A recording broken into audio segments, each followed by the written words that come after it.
everyone. I'm Larry Ridley. You're tuned into the NFL on EA Sports. Tonight's matchup features two quarterbacks who will be trying to lead their team to victory. It's Jared Goff's Rams going up against Keenum's Vikings. With that, it's time to hook up with our commentators in the booth as we turn it over to Brandon Guyton and Charles Davis. All right, Larry, it's one of the new jewels of the NFL, no doubt, as you get a look inside U.S. Bank Stadium here in Minneapolis. The scene a short time ago, this crowd decked out in purple, and they were in full roar as their guys burst out of the locker room. We're ready for football, folks, as the Vikings get set to do battle with the Los Angeles Rams. Hi again, everybody. Alongside Charles Davis, I'm Brandon Guyton. And you know, Charles, as Larry pointed out in the open, got a couple of great quarterbacks set to square off here this afternoon. That ball's probably going to be flying all over the place, isn't it? Oh, without a doubt. And the game has never been more quarterback-centric than it is now. And both of these teams have top-flight signal callers.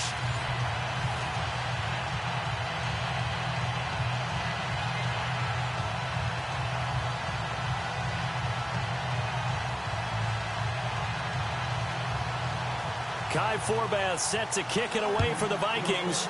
And off we go from the Twin Cities. This one taken from the 7. And not a bad return here. He gets it out to the 25-yard line.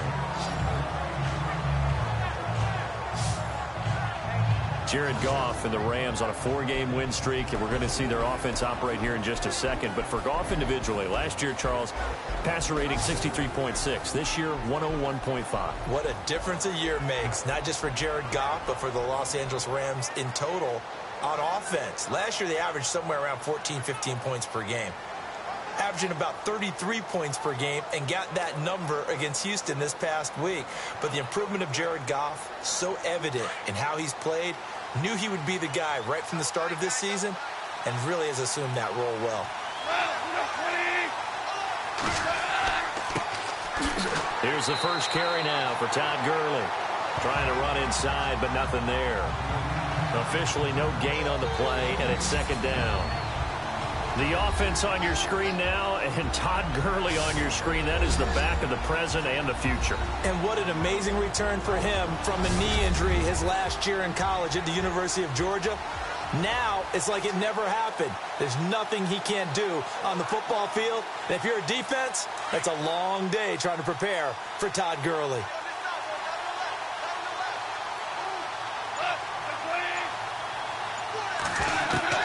To throw on second down is Goff. He gets it to Gurley, complete. It'll be a pickup of only a yard, and just like that, it's third down. And a look at the Vikings defensive unit. Coming out of UCLA, Anthony Barr caused many arguments in the NFL. Not about his talent. That was first round all day. But how would he be used? Defensive end, outside linebacker. With Minnesota, they use him in both spots, and he's been a Pro Bowler in 2 of his first 3 seasons.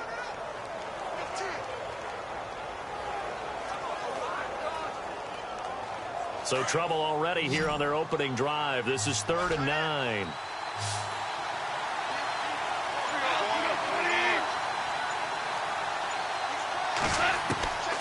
From the gun, here's Goff.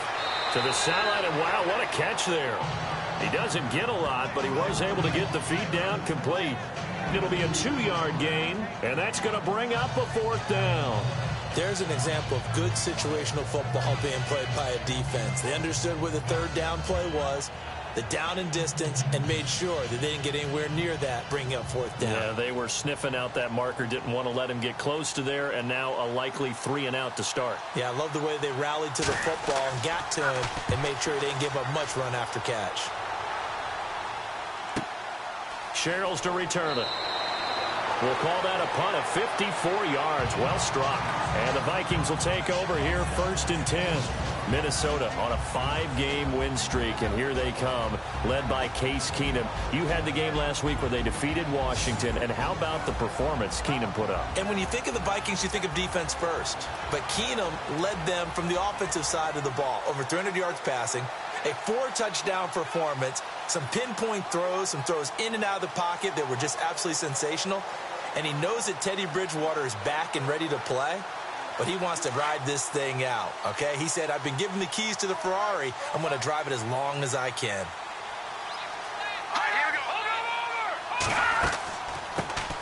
Now a first carry for Latavius Murray.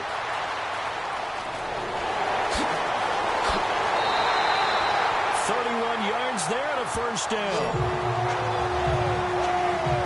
But last year, I'm not sure we saw very many of those runs, did we, from the Vikings? I mean, they had the poorest rushing attack in the league. Just 75 yards per game, but carries like the one we just saw, that'll help bolster that average. Yeah, certainly, and they tried to beef up the offensive line in the offseason, brought in Latavius Murray, and then drafted Dalvin Cook out of Florida State.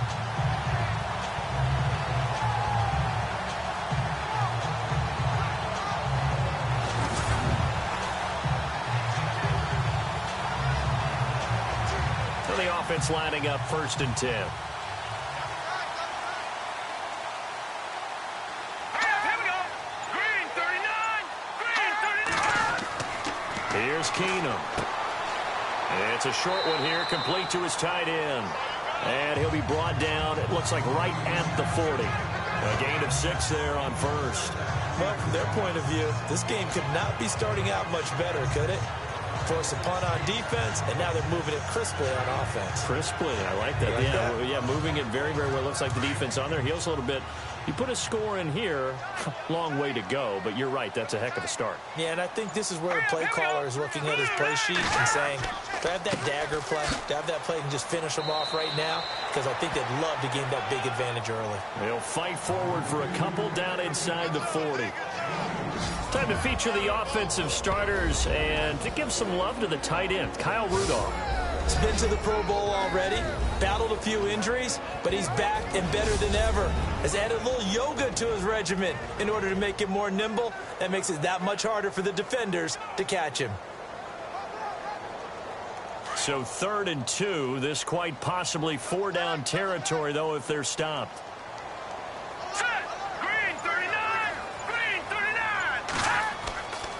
They'll run here. It's Murray. And the play goes nowhere. Losing yardage back near the 40 at the 39. That'll make it 4th down after a loss of 1. They tried to run right into the teeth of the defense on 3rd down, but looked like those teeth were pretty sharp. They were having absolutely none of it. Stuffed them for a loss. Yeah, couldn't get any leverage up front and move people aside in order to run the ball. Ryan Quigley, 5th-year man from Boston College, in to punt it away, as he should be able to pin him back deep here with his first punt. He'll look to throw, and this is incomplete. A huge gamble, and it does not pay off. They fake the punt. It doesn't work out. Anytime a fake doesn't work, we usually focus our attention on the guys that were unsuccessful. But how about the defensive guys? They have to plan all week. They have to prepare all week. Special teams, it looked like they were educated for that one. Educated, on their toes, and getting a big stop. You know, earlier we discussed Jared Goff's turnaround as we see the Rams offense come back onto the field. But just the Rams in general coinciding with that Goff turnaround, they're having the turnaround of maybe the NFL this year, aren't they? They really are, because it's such a, how would you say, such a makeover of the offense. Everyone knew the defense was pretty good and has been for a while, but they couldn't sustain because the offense wasn't giving them anything. Well, this year, they got 3 wins by 30 or more points. They'd won 3 by that number in their previous 213 games. They scored 40 or more points 3 times this season already. They've done that 3 times in their previous 161 games. That's more than 10 seasons, my friend. Yeah, the stats are amazing. And just because I didn't say turnaround enough when I teed you up, I just want to say it one more time. What a turnaround for the Rams. And makeover. I think defensively you're okay with that. Here in the first quarter, he's going to get some catches, but they rallied to him quickly. And that's what you count on. And I like what you just said. First quarter, can you do it all game long? They catch it, you tackle them, they go down on the spot. Because when you're able to do that and you don't give up big chunks of yardage after the catch, now you put the offense in a position where every series they have to work hard to pick up first downs, and you tend to stall them out when you do that. They got 2 of the 3 they needed there. Leaves them with 3rd and just a yard. If they're going to get a first down out of this, they're going to have to earn it, because there's been tough going in the interior there. And here we are on 3rd and 1. Be prepared. Brace yourself. Going to be some contact going on. They'll try and pick up the first with Gurley. And not going to be able to push this forward. He runs into a wall right at the line of scrimmage. Calling no gain there, and it leads to a 4th down. I know it's the first half, but it's still hard to curb the enthusiasm for that stop. 3rd and 1, and the offense can't get there. The defensive team has got to feel very good about themselves. Great job out-leveraging the offense. Here's Johnny Hecker now. On for his second punt. He'd take a repeat of his first.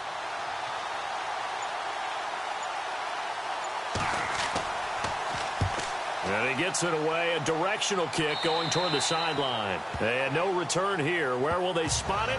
They say just outside the 20-yard line. So the offense taking over in just a second. But you know, last year, going off the script a little bit, so much talk around Jared Goff, Carson Wentz, who would go 1, who would go 2, and will they pan out? Well, this year, they are both panning out really well. They certainly are, and they went 1 and 2. Jared Goff, number 1 to the Rams. Wentz, number 2 to the Eagles. Wentz became the starter as a rookie, played all 16 games, and here in his second season, a lot of MVP talk surrounds him, and rightly so. Jared Goff got left behind, only started 7 games as a rookie, didn't play that well. Many people want to use the B word on him for bust. Not at all. He's playing at a really high level. The Rams are in first place. He might not be in the MVP talk, but how about most improved player in the league? Keeps himself upright.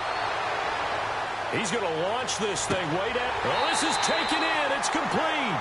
And he takes this one all the way across midfield into enemy territory down to the 40-yard line. Usually hitting a deep post pattern, as we just saw there for a big gainer, that's tough to do because you usually have a safety or 2 in the middle of the field. If you hit enough crossers and underneath routes and curls, start to get those guys creeping up, wanting to make plays on the football. It's the equivalent of a changeup in baseball. You show your other stuff, throw the changeup, and on that play, it worked for big yardage. 1st down and 10 now for the offensive group.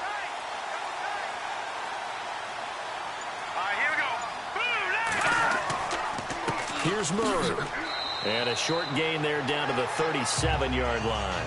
3 yards on the pickup there, and it'll be 2nd down. The defense here for the Rams. Brandon, when Connor Barwin came out of the University of Cincinnati, the thing I remembered most about him was what he did while he was in college. Tight end, played on the basketball team before moving over to defensive end at the behest of his head coach, and boy, has that paid off well for him. Started 96 consecutive games in Philadelphia, signed with the Rams in the offseason to play outside linebacker again with a comfort zone in that defense. And after the play on the ground, that brings up 2nd down here.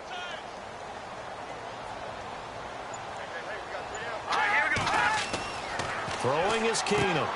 And complete. Right side, the tight end Rudolph. And he'll go down here at the 35-yard line. That catch good for only a yard, and it'll be 3rd down. I think it's okay there. They didn't get a whole lot on that play, but it's nice to have a safety valve that's built like this guy. Big target, guy you can spot pretty easily. Put it on him when your other targets aren't open.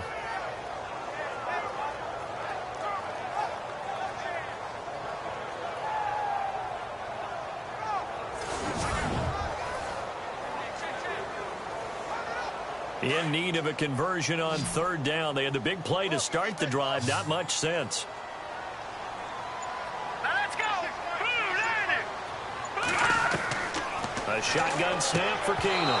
And he couldn't hang on to it through the contact. Incomplete. This team is not going to make it easy for you. They're a physical group, and we just saw it there on that play. It came in, made the contact, just as he's trying to haul it in. On now is Kai Forbath to try the field goal. It'll be spotted on the right hash. A 52-yard attempt.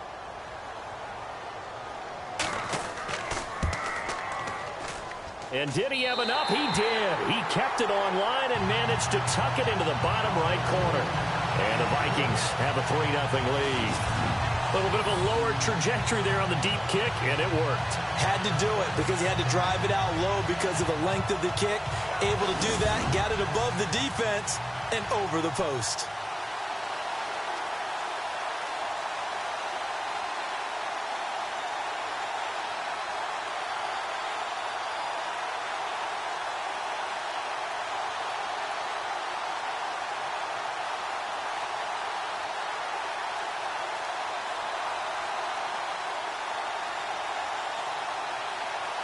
Forbath now to kick it away after the made field goal. This will be fielded at the 6. And he's up across the 25 and down at the 28-yard line. Before we see this next possession, you and I were talking before the game about the AFC playoff picture. You got the Pats and the Steelers at 7-2. Those are your best records in that conference. Chiefs at 6-3. Really, they're running away with the AFC West. Yeah, and that's a surprise, isn't it? Because in preseason, we all, well, I shouldn't say all, but most of us probably thought the AFC West was the toughest division in football. But Denver's fallen off the pace. The Raiders have been a little bit of a disappointment, and the Chargers just can't gain traction. So right now, it's Kansas City's division to lose. And if they get home field, could you imagine all those teams having to visit Kansas City? One of the best atmospheres in the game. Now a play fake here on first down. And he's going to get this one to the rookie, Cooper Kupp. And he's brought down after a good gain.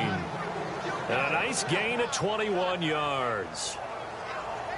And, boy, they had high praise for this rookie receiver when we asked the coaches about him, didn't they? They certainly did, and obviously they liked his measurables. Otherwise, they wouldn't have brought him onto the team. Height, weight, speed, all of that. But how about what they really said? Competitiveness. That's what they really liked about him. The way he goes after the football, competes for it, and decides when it's in the air, it's his and only his.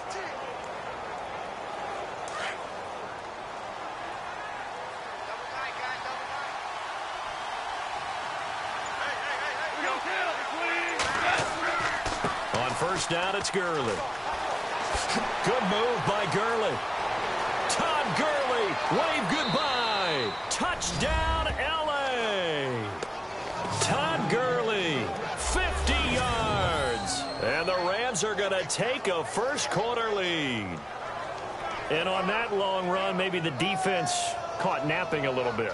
The concentration level may not have been there. I agree with you on that one, because those types of plays, when they result like that, they're almost like big bolts of lightning, aren't they? Whoosh, and off he goes.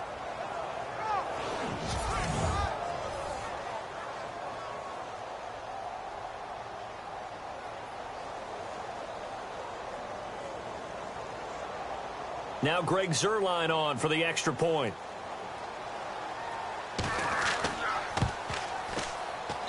And this is up and good to make it 7-3.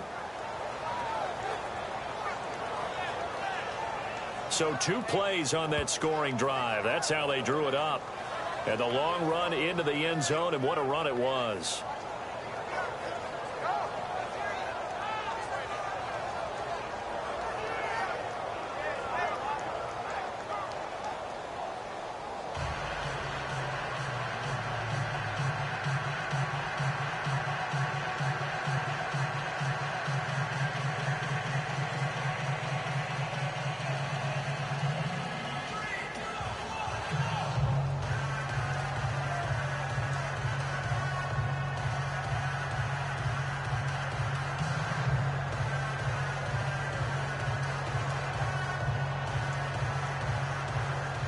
Zuerlein out now to kick this one away. This fielded at the 2. And not a bad return here. He gets it out to the 25-yard line. The Vikings offense now heading out to take over. And fortunate to get points on the board last time. They had to hit a really long field goal to do so. The kickers in today's game are so good and so skilled and hit from distances that we almost start to take them for granted. And we can't do that. That's a long field goal that they got 3 points out of. They've got to feel good about that, and they better make sure they love him up because he's helped them out. Yeah, now we'll see if that offense can put 6 on the board here. We'll see.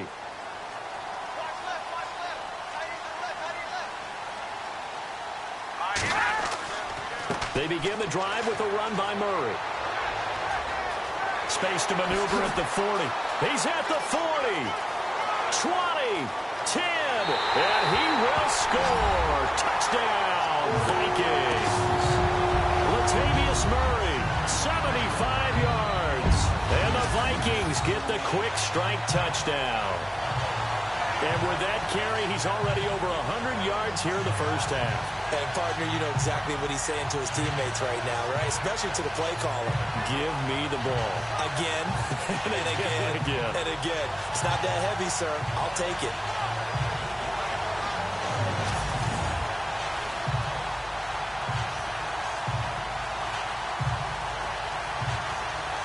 Kai Forbath on for the extra point.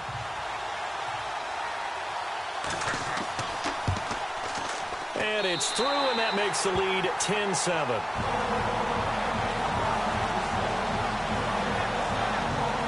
One of the shortest drives you'll ever see. One play, 75 yards, 6 points.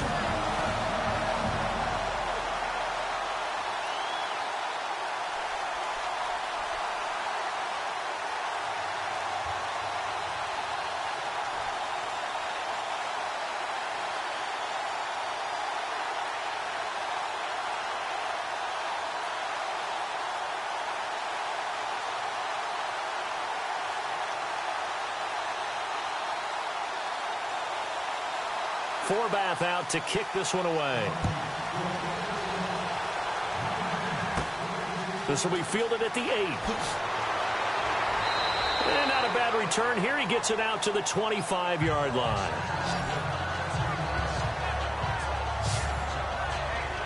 And the Rams getting set to go now. And they're hoping to capture some of that magic they had last time out when they were able to put together a scoring drive. But they're still down here, Charles. Not the major concern, though, because of what you talked about. They scored the last time out. They feel good about themselves. They feel like their game plan is now in effect. They know how to attack and what plays they want to put together. But they've got to keep it moving in the right direction because, as you did note, they are down on the scoreboard.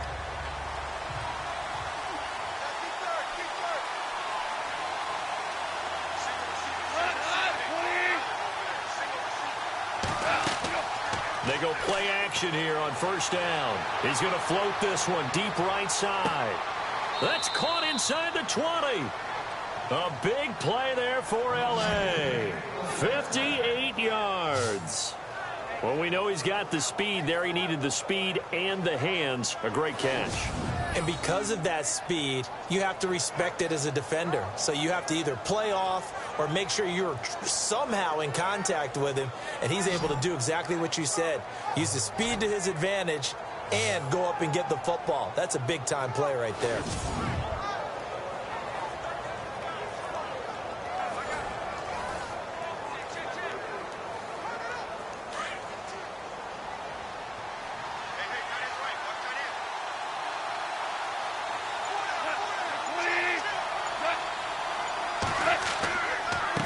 Counter, Gurley. And this one goes nowhere. Losing yardage back at the 22. It's a loss of 4 there, bringing up second down. Every year I go to the combine and marvel at the speeds that linebackers are running nowadays. They run like DBs. And let's face it, they know how to finish plays too. Eyes up, head up, run right through them.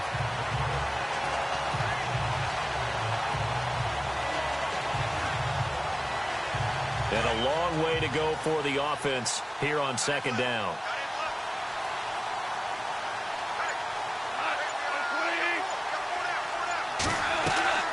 A shotgun snap for Gone.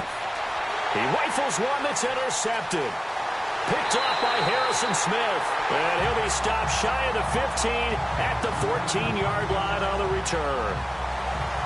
The good old cover 3 defense, partner. When you start playing football as a safety, that's the first thing you're taught. Middle of the field, be as deep as the deepest receiver in any zone, and break on the football when it's thrown and pick it off, just as we saw there.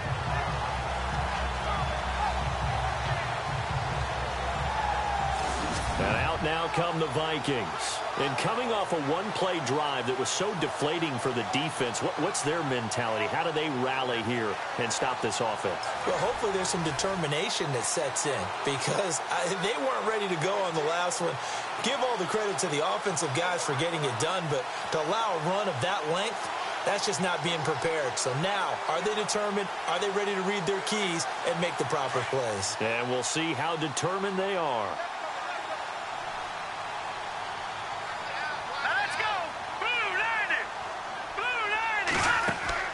So they get the INT. Now here's Keenum.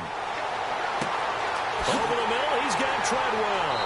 And he'll be taken down, but not before he gets into enemy territory. They give him a gain of 38. Now, that play will end up on the highlights, and you'll see it all over the place. But what you won't see, the offensive line that bought the extra time, that allowed for the big completion downfield, those guys made that play possible.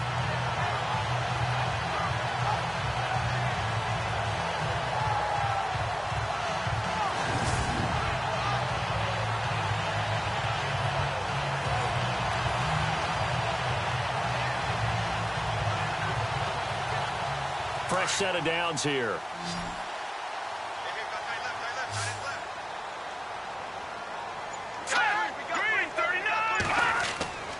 Now Keenum.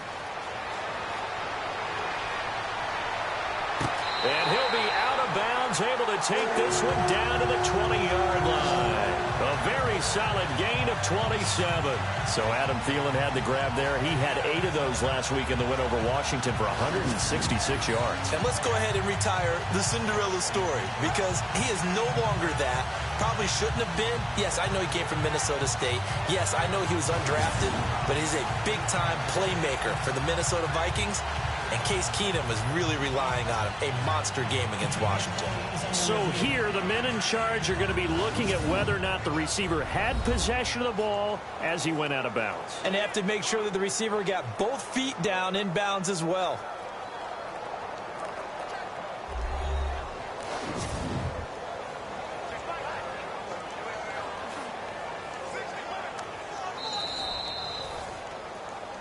After review of the play, the ruling on the field is reversed.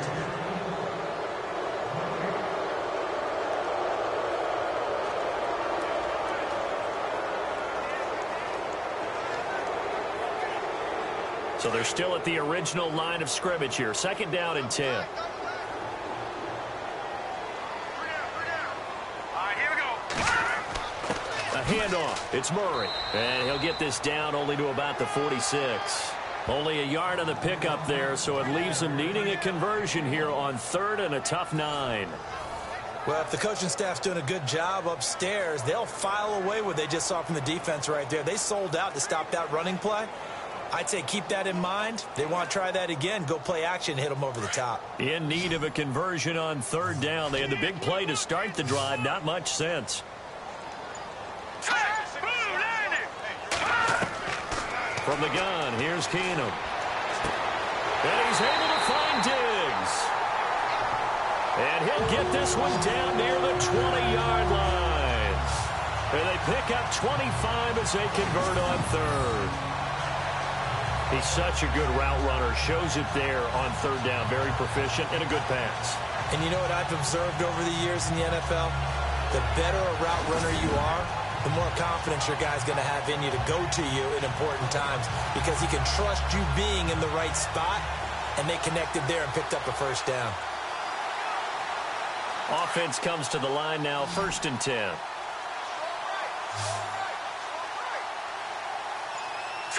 Green, 39. Keenum. And no escaping this time as he'll go down. They got him for a sack. Mark Barron not dropping into coverage. He comes on the blitz and takes him down for a loss of 9.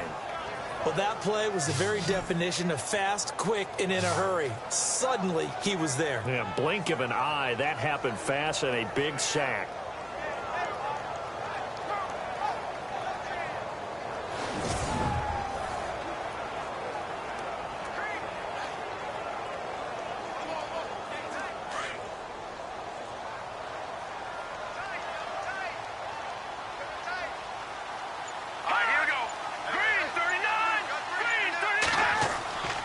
That was 2nd down run for Murray. And he's going to fight his way forward here for a modest gain. A 4-yard pickup that gets him going forward, but still 15 yards left on 3rd down. Well, if you're a football guy, that's a pretty run because everyone is in sync right there. Obviously, the guy carrying the ball, but how about the people up front? Leverage, athleticism, they created some nice space for him. The Vikings on 3rd down, just 1 for 3 thus far. This will be 3rd and 15. Let's go! From the gun, it's Keenum. A dump down to McKinnon. It's a gain of 5 on the play, and that'll bring up 4th down. That's certainly playing down and distance very well by the defense, isn't it? Take whatever you want underneath, by all means.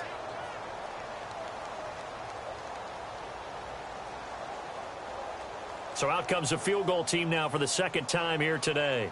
He hit his first, this one from 38. And Forbath will put this one through. And the lead stretches to 6 here. It's 13-7. So it goes down as an 8-play drive, and they cap it with the field goal. Yeah, they were able to pick up a few first downs along the way, but they couldn't keep the momentum going all the way into the end zone.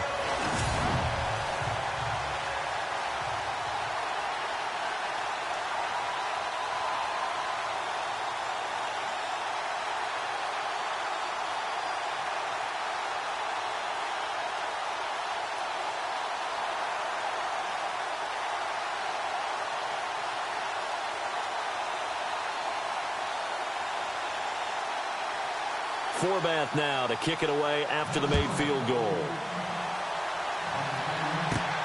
This one taken from the 7. And it's a pretty good return here as he'll get it up to the 29-yard line.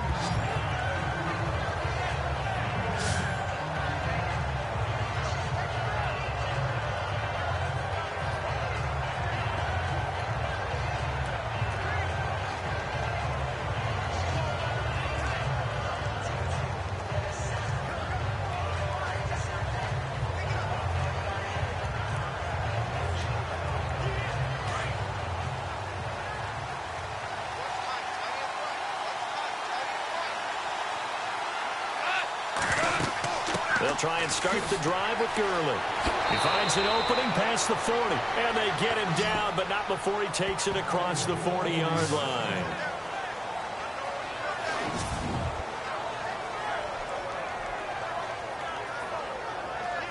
Now whistles as time has run out on this first quarter. It's a close game here early on. We're back to Minneapolis in just a moment.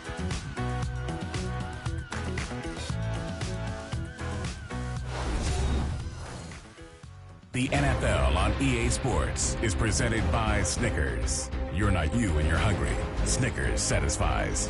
Back live now to begin the second quarter with Charles Davis, Brandon Gaudin. It's the Rams with a football to get us going, and they've got it here with a first down.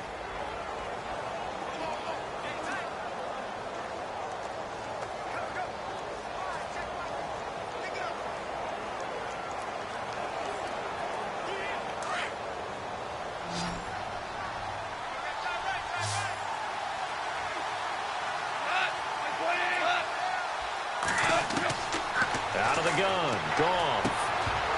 He couldn't quite hold it. Got hit. Ball pops out, incomplete. Well, let's make a pivot here. We're in the midst of Week 11, Charles. NFC picture right now for the playoffs. You got the Saints, Vikings, and Rams at 7-2. Eagles' best record in football at 8-1. What are you seeing out of that side? Well, I'm seeing the things that you're seeing. Those teams setting the pace, and I'm not sure how they're going to be headed off. Now, the one I'm identifying as a real potential is going to be the LA Rams because they just haven't done it before. But they're playing at a really high level. They are actually down, if it turns into a tiebreaker, a game to Seattle because Seattle beat them head-to-head. And just think about the potential home field advantages. Philadelphia, imagine playing in front of those people. New Orleans in the Superdome. Okay? Imagine if Seattle gets it, how tough it is there. But Minnesota, if they win it and win out, they host the Super Bowl. Think about that.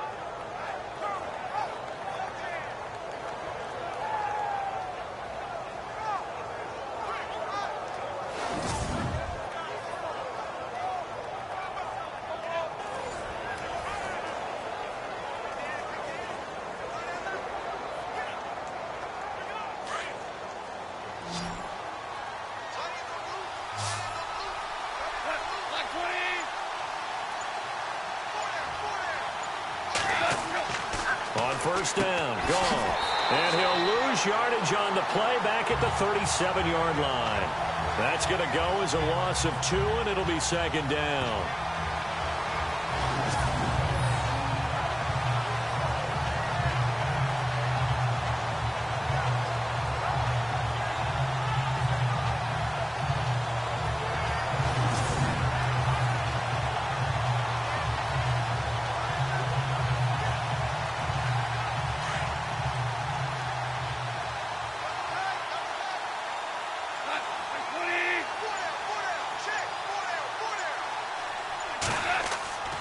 Now on second down, this is Gurley. And they get him behind the line, so that short gain on first down quickly negated. It'll wind up being a loss of 2. And they're going to face an uphill battle here on 3rd and long.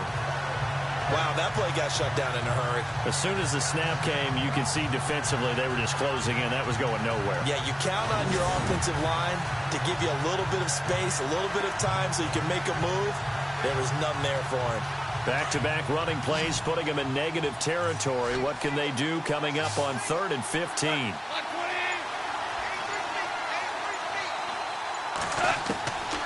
Now Goff. And it's incomplete. Took a shot, couldn't connect. Well, they're slinging it, and then there's one you got to put a timer on, huh? I mean, that one came in hot. That came in hot, but overthrown, out of his reach and incomplete. On now is the big leg of Greg Zuerlein. He has hit from as far as 61 away in his career. They'll spot it at the 47, so call it a 57-yard attempt. And this won't get there. Won't be on line either. It's no good. Off to the right, and this score will stay right where it is. Well, this winds up an empty possession. Everything looked okay. He just never got the ball on target. And knowing him, he'll be disappointed with that effort.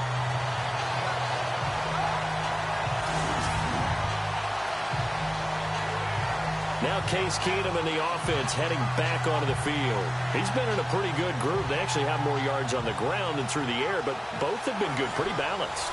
And have we ever met a coach when we've talked to him before a game that hasn't mentioned wanting to be balanced? No, because then you've got both sides hitting the defense. They don't know what to expect, right? Really helps your play calling, because now you're in a position where you're confident in either one, either aspect of the game. Dial it up and let it go. And so far, that's allowed them to lead. Absolutely. Have the lead here in the second quarter. Here's Murray now as they run it to start the drive. And he'll fight his way forward to about the 48-yard line.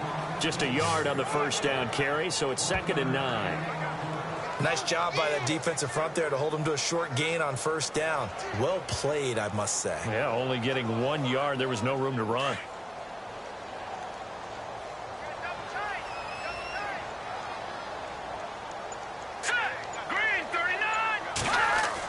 They go with Murray again. And nowhere really to go there. He'll take this up just shy of midfield. Only a yard on the pickup. And now they've got a 3rd down and 8. Back-to-back runs, I'd say that encompassed maximum effort for minimal gain. Minimal yardage, and now they're going to need something more than minimal on this play coming up. The Vikings on 3rd down. They've only converted once in 4 tries. This is 3rd and 8. Keenum now to throw. Open man is Thielen is complete. And he'll get it down deep into Los Angeles territory. A big gain of 31 on 3rd down. There will always be a place for methodically marching the ball downfield. But when you can pick it up in big chunks and strike like that, have explosive plays, that's often the difference in winning and losing. Those types of plays that can knock a defense off balance, that'll drive a team towards a victory.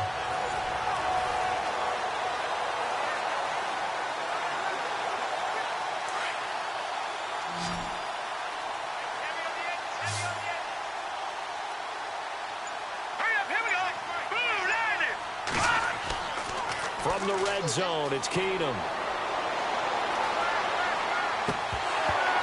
And it pops free. The collision there jarred the ball loose and brings up 2nd down.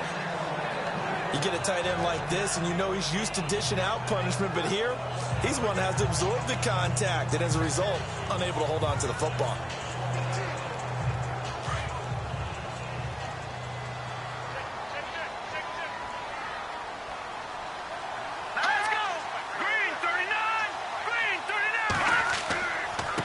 Carry of the game now, Murray. And for one of the few times here today, this run's not going to go anywhere. Call it no gain on the run there, and now they'll be looking at a 3rd down. And that's one of the few times they've been able to contain him. He's had a heck of a game, and maybe he's getting a little bit tired from how many times he's carried the ball. But I always think back to what all those old coaches say. The ball's not that heavy. Keep carrying it, kid. All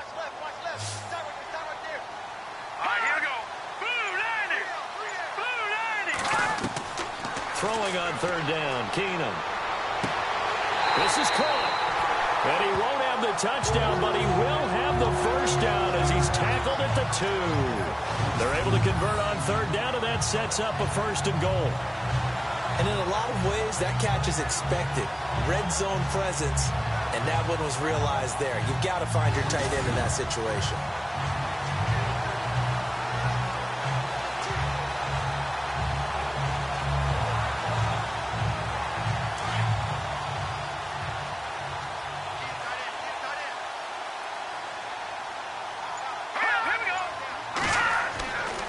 Now they'll run. Murray. Nothing doing there. They're going to wind up holding him at the 2. No gain there, and it's going to set up second and goal. So stuffed from the 2. Now what? You know me pretty well. What do you think I want here? Play action? Definitely. Let him get outside and create. And if he has to run it, he has a little bit more space.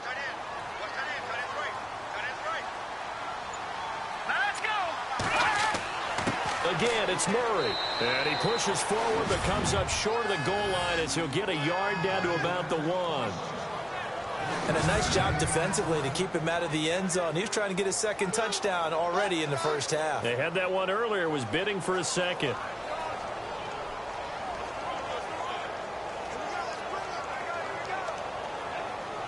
And this offense on third down today, they've hit it 50%, 3 of 6 to this point. This is third and goal. Let's go! Blue 90! Blue 90! They'll run for it. This is Murray. And he will take this one into the end zone for a Viking touchdown. Latavius Murray with his second touchdown here in this first half. And the Vikings are going to add on to their lead. And always a good first half when you can hit pay dirt twice. And it never hurts to have that good feeling as the game moves on. Just think about halftime. If that's all he gets, he'll just sit there at the half and think, all right, 2 already. I can get some more. I can get some more. And he'll be encouraging his offensive line to create some space. And he puts it through.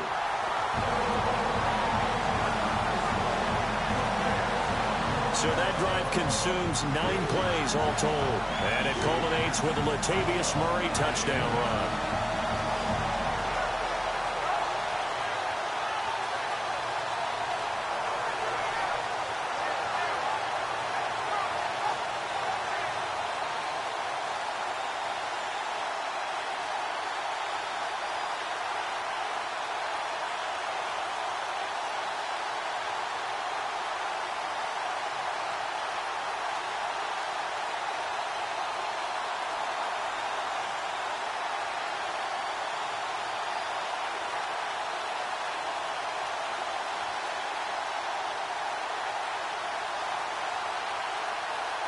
Forbath out to kick this one away. This will be fielded at the 6. And some room to roam now. And he's going to wind up bringing this one inside the 45-yard line. Now, that's the kind of return that warms the heart of a special teams coach. He'll be pushing us next time, Brandon, to make sure his guys are introduced in the starting lineups. These guys have such an influence on every game. The unsung heroes, remember, they have their own meetings, their own practice time, heck, their own spot on the bench in order to be ready to play each and every week.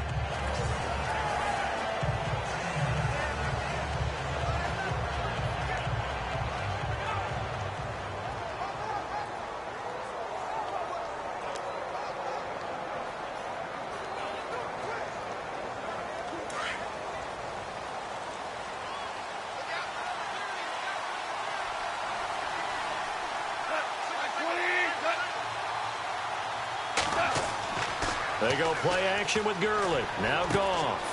And it's a short one here, complete to the tight end.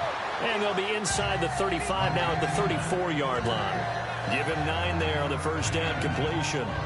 Seeing that play and understand just how tough it is to cover tight ends, especially the ones running around the NFL nowadays, makes me glad I didn't make it in that league. I would have had a really difficult time. But now you get to sit up here with me. Yeah, and that's fun, isn't it? And what a really nice gain right there on first down for them. Brings up a nice second down for them.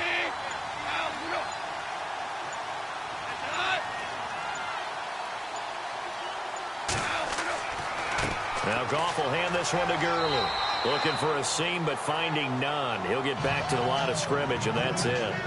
No gain on the play, and now they're faced with a 3rd and 1. That was an example of excellent defense there. They stuffed them. So now it brings up a 3rd down situation.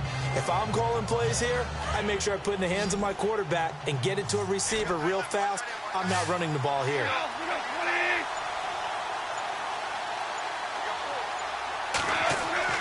Goff wants to throw on 3rd and 1. And he lost the football. But it looked like a Rams player was able to get his hands on it, yes. So they will hold on to the football indeed. And the defense not able to get it. From a defensive perspective, what's that moment like when you realize the ball is loose? It is a moment where all concentration goes right to the football. This is something you've talked about in all your preparation for the game. And you probably talked about since training camp. Knock the ball free, take it away from the other team, and now you have that chance. There's a little bit of deflation when they end up recovering it. They knocked it free, but couldn't take it away. They'll run it now out of the gun. And able to push his way forward here for a good little gain. 5 yards is the tally on 1st down. That brings up 2nd and 5. Partner, I think from our experience together, we have learned that most offensive coordinators are going to tell you, if I'm going to run the football on 1st down, I've got to get at least 4 yards. They got 5 here. They've got to feel pretty good about that one.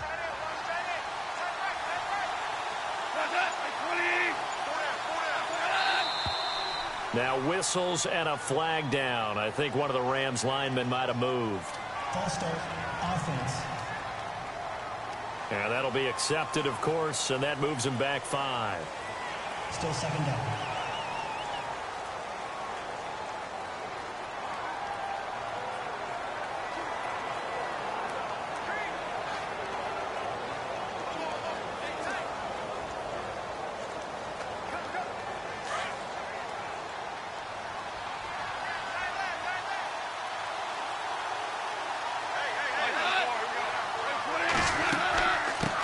The penalty. It's Gurley.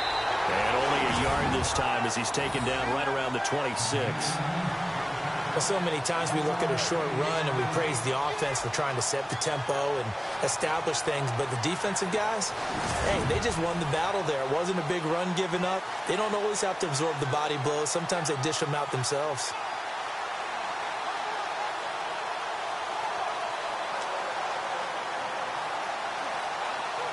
The Rams on 3rd down. They've only converted once in 4 tries. This is 3rd and 9.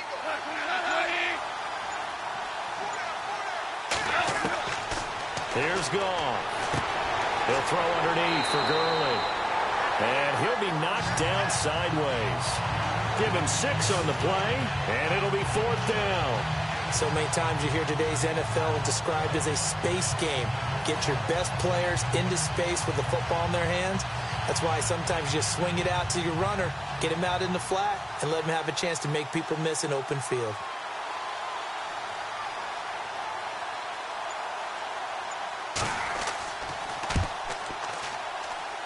And Zerline's kick is good. And that cuts into the deficit. It's now 20-10. So a good kick that time, and he's able to redeem himself from the previous miss. And fortunately for him, he got the chance to do that not long after missing the first time. Sometimes a whole game goes by, and you don't get that chance at all. So you keep it with you till the next time you take the field.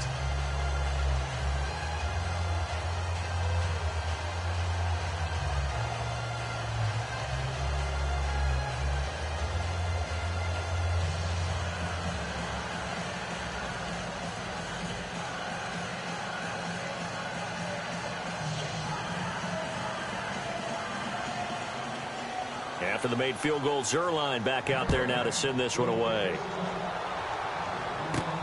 This is taken at the 3. Oh, able to avoid him. And his guys will get the football right at the 20-yard line. Latavius Murray getting set to go again. And he's found the end zone twice, and now I'm guessing he's thinking, hey, let's find it 3 times. And you got to figure from the defensive perspective, how has he gotten there twice? What are we going to do to keep him out for a 3rd time? How do we tighten things down? Because he and his offensive mates, they are really in sync right now.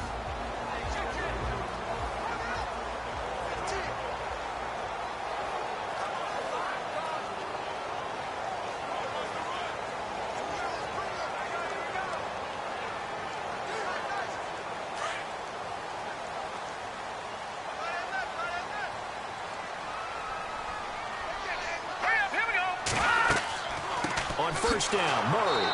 And running room scarce here. He's going to be stopped in his tracks at the line of scrimmage. No gain on the play. It'll be second down.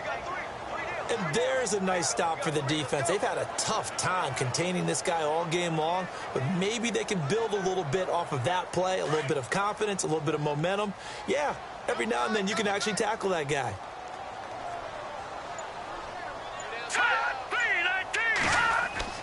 Now Keenum throwing on second. Finding his safety valve here. That's complete. And he'll be taken down just shy of the 40. A good pickup there of 20 yards. I know most of the time when the ball's in the air, you're thinking wide receiver, tight end, but running backs, they can be a big part of any passing offense nowadays.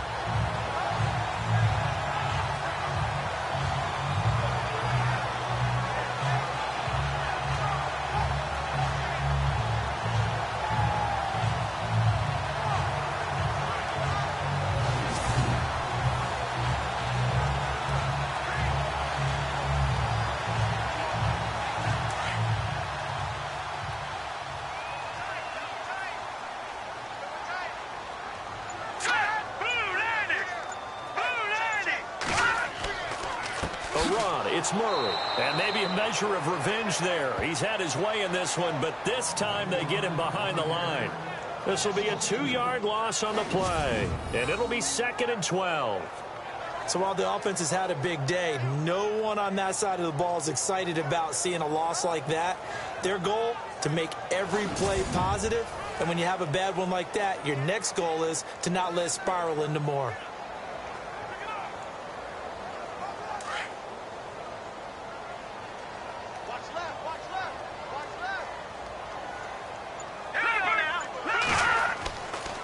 Again, it's Murray. And maybe a measure of revenge there. He's had his way in this one, but this time they get him behind the line. They'll lose a yard, and it brings up 3rd.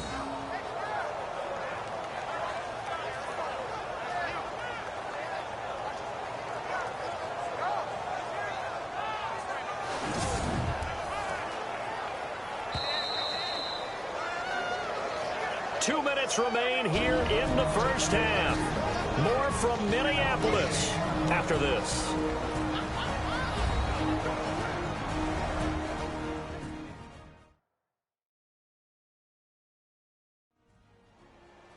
When halftime rolls around in just a bit, we'll send you to Orlando. You will hear the dulcet tones of Mr. Larry Ridley with our EA Sports halftime report. Does dulcet mean good? Yeah, it's just something that broadcasters say. It's got to be good, right? It's got to be good. You tell me. Well, it's got to be good if Larry's doing it. So 1st and 2nd down went in the wrong direction. They'll try to do better here on 3rd and 13.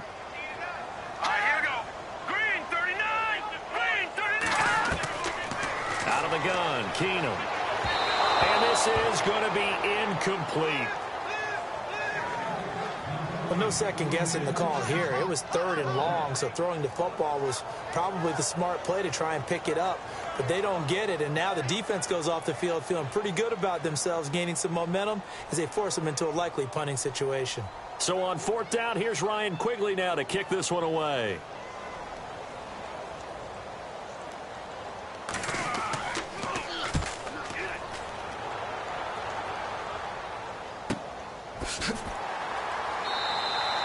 We'll call that a 49-yard punt with a return of just 2. And the Rams will be backed up deep to begin the drive as they take over 1st and 10. And our attention shifts to Todd Gurley. He's been good. They've utilized him well, but they're losing here in the 2nd quarter. What might they change offensively? I think that what you try and do is expand how you get the ball to him a little bit. Get him out in open space, maybe swing the ball to him. What's that they used to call in the West Coast offense, the long handoff? Yeah. Serve as your running play that way, as well as continue to feed him the football. Some of these runs now may pop bigger later in the game because of the effects of running it. Sometimes people, after a while, they don't want to tackle him anymore, or they get tired, or they get out of position, or he runs through tackles. Continue to feed him the ball. He's having that kind of game. Yeah, might they get him the ball in some space in some different ways here. Sammy Watkins, the intended receiver, and that'll bring up 2nd down. Now, that gives me a second to give a shout-out here, Charles, to Adrian Claiborne. He had 6 sacks against the Cowboys this last week. Absolutely phenomenal performance. Now we're listing his name next to guys like Osi Umenyiora, Fred Dean, who's a Hall of Famer, and Derek Thomas, who's a Hall of Famer. I mean, we're talking about some of the all-time guys getting to the quarterback. 6 sacks. It also helped that Tyron Smith, the all-pro left tackle for the Cowboys, didn't play. Chaz Green tried to replace him to no avail. But one thing that I've liked defensively is that they've shown him a lot of different looks here in the first half. They've come after him. They've sat back. I think that's what you need to do to keep an offense guessing. And they certainly have kept them on their toes. That's why they haven't had much success on the scoreboard.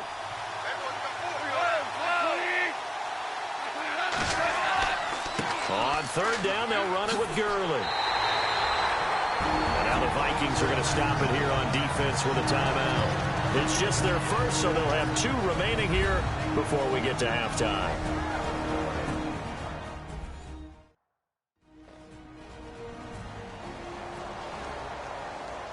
So a defensive timeout, chance to regather, regroup, and get set as we resume action.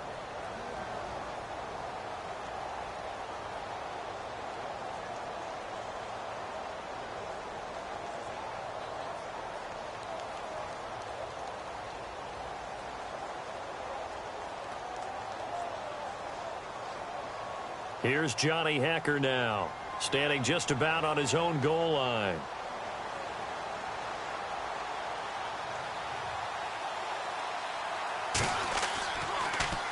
And this is away. It's a high kick, and he got all of it. Ooh, with a juke. They'll call that a 61-yard punt. He got all of that one. And the offense will take over with a new set of downs. Now Case Keenum and the offense heading back onto the field. They've sort of epitomized balance. I mean, he's thrown the ball pretty well. They've run the ball well. Got to be pretty happy over on that sideline. Takes a lot of pressure off, doesn't it? As much as those guys back there want to throw the ball around and be the focal point, when you're able to run it well and hold the defense back from their pass rush, that allows you to throw it as well as we're seeing so far in this game. Yeah, now they'll be looking to add to their lead here in the second quarter.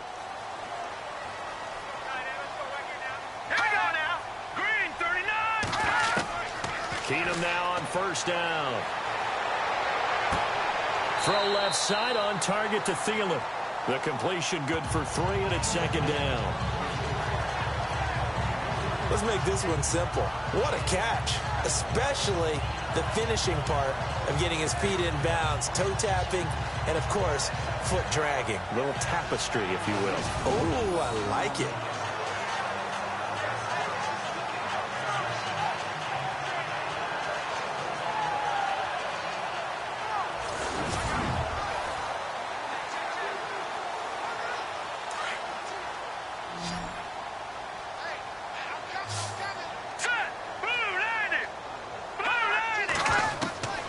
Second down, here's Keenum. Over the middle here to Rudolph. And now we won't see a play on first down. We're going to get a timeout instead, as the clock will stop with 55 seconds to go until halftime.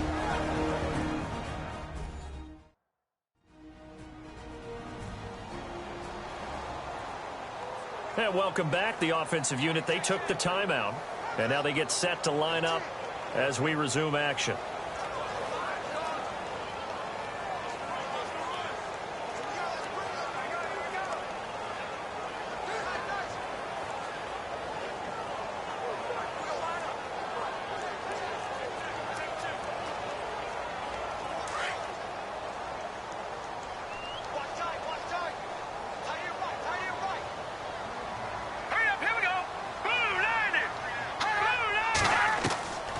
First down, it's Keenum. And his throw's going to be incomplete. He was looking for Adam Thielen there.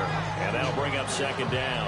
Well, on that incompletion, let's discuss San Francisco. They're off the schneid. They beat the Giants, so both of those teams now at 1-8. Cleveland, the only remaining winless team in the NFL. And again, for them to get out of the #1 pick sweepstakes, because no one really wants to have that, right? Here's our upcoming schedule. Talk about Cleveland. Jacksonville, at Cincinnati, at Los Angeles Chargers, Green Bay, Baltimore, at Chicago, at Pittsburgh. Where's the win? I think they're going to win this week. You like them this week against Jacksonville. They're at home. I like that one. I'm identifying Baltimore down the stretch. Oh, you got Baltimore down the stretch. We'll see. I think Cleveland, this is the week. Cool under pressure right there, escaping the pocket and finding what I think was not his primary target. And some of these guys are just so comfortable getting outside of the pocket that they'll do it on purpose. It doesn't even need to be a breakdown. They move, and they know it affects the defense, because a lot of times you get lost in coverage in the secondary, and I think you're exactly right. Wasn't his primary target. Found a secondary guy who sprang open, probably because of his movement out of the pocket. Throwing now is Keenan. Now the Rams are going to halt things as they want a timeout. It's just their first, so they'll have 2 remaining here before we get to halftime.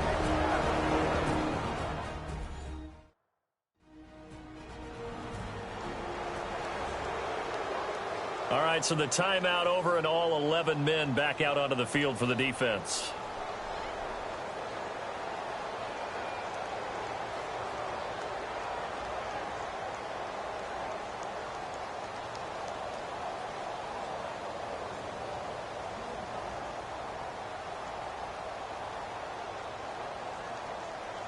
Here's Ryan Quigley now, as he'll kick it away for the second time.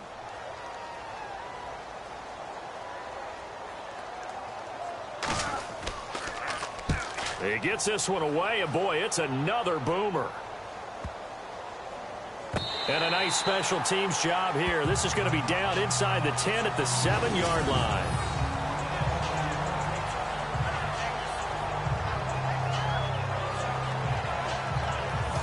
So now here are the Rams as their offense comes back out. They're going to have to go at least 50, 60 yards here if they want to ensure that they don't have to punt the ball like they did last time. Yeah, so what you're saying is we're not playing to just get out of the shadow of your own goal line, right? You're playing to make sure the punter doesn't see the field again. So it's not picking up a couple of first downs. You want to pick up 5 or 6 first downs and make sure you move the ball into their territory.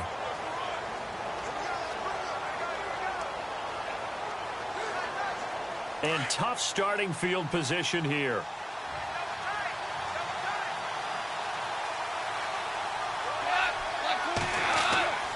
They'll start out on the ground with Gurley.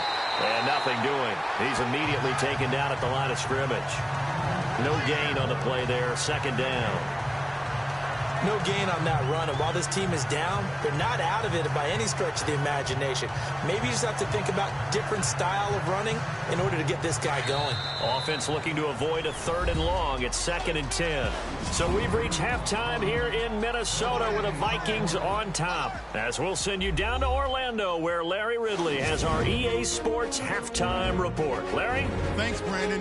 I'm Larry Ridley, and welcome to our EA halftime report. The Vikings are happy to be in front right now and just want to play 2 more solid quarters. The Rams didn't play their best, and they'll need to be at their best now to come back. All right, let's roll those moving pictures. Now 1st and 10, Gurley's able to get clear of the defense, and he'll end up sprinting into the end zone. Rams go up by 4.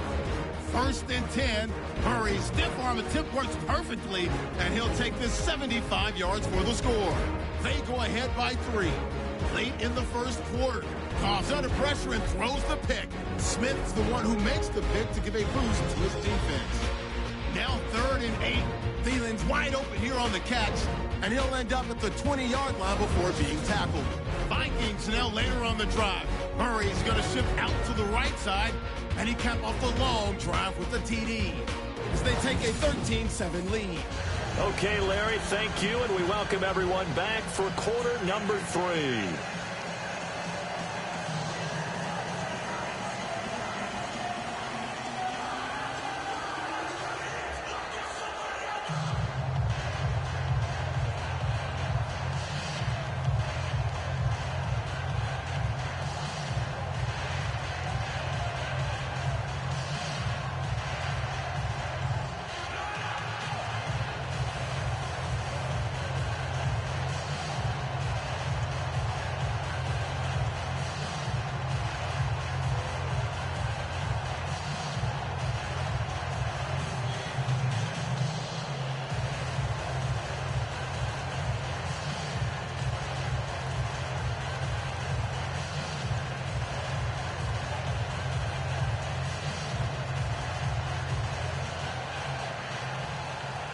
So both teams have their marching orders, and we'll get going again here in quarter number 3. This fielded a few yards into the end zone. Busts through the tackle. And the decision to come out is going to cost him 5 as he's taken down right at the 20.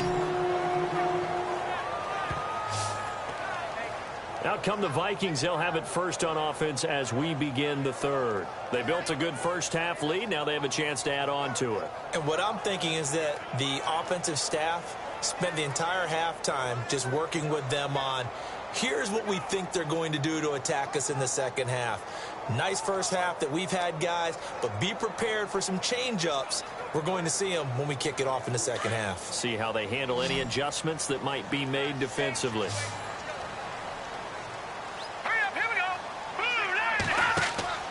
On first down, Keenum. And down he goes on the pressure from the Rams defense. Michael Brockers in there to sack him for a loss of 6. There's a little bit of defense right there. Nickel set, 5 defensive backs. They just snuffed out every route that was going. Quarterback never got rid of the football.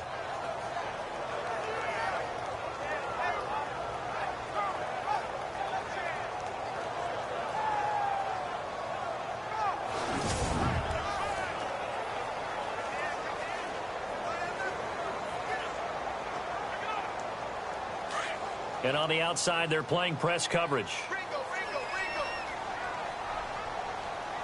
Hurry up, here we go. Green 39, Green 39. Keenum to throw on second down. He's going to leave this for his running back. It's complete. And able to get it here to about the 16-yard line. It'll be a pickup of just 2, and that'll force upon him a 3rd and 14. Everyone's got to be able to catch the football. Doesn't matter what position you play, but if you're on offense, be aware a ball may come your way.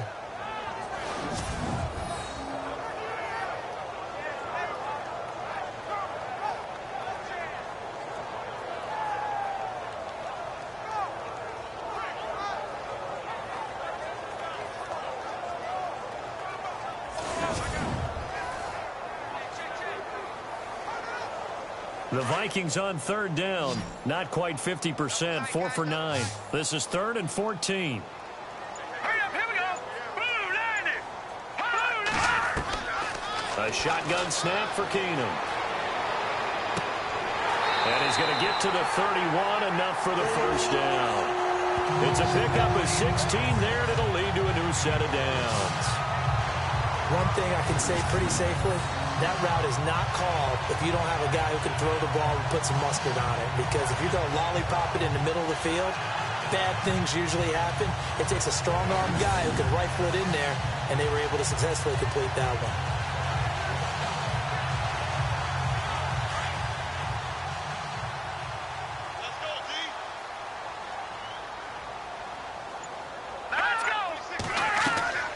Carries piling up. It's Murray again. Trying to find a lane, but instead he'll get back to the line of scrimmage and no more.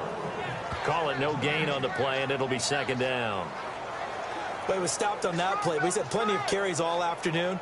Every now and then the defense is going to win one, but I don't think they'll shy away from handing it to him the rest of the game.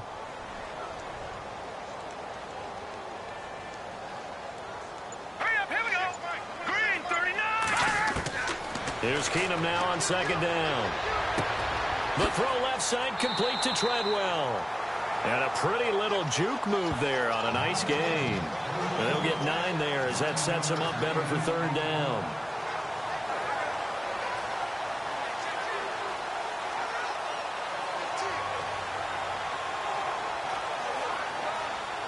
The Vikings on third down. They've hit on half of them, 5 for 10. They're up against a 3rd and 1 situation. Green 39. They'll run the counter with Murray. And he has the first down yardage before they bring him down right at the 45. A solid gain of 15 yards and the sticks move. You and I both know that you don't really truly replace Adrian Peterson, but Latavius Murray's a really good back. Similar running styles, too. Won't wear the same number, we know that. But when you see him run, you might see a little bit of that in him, upright with some power.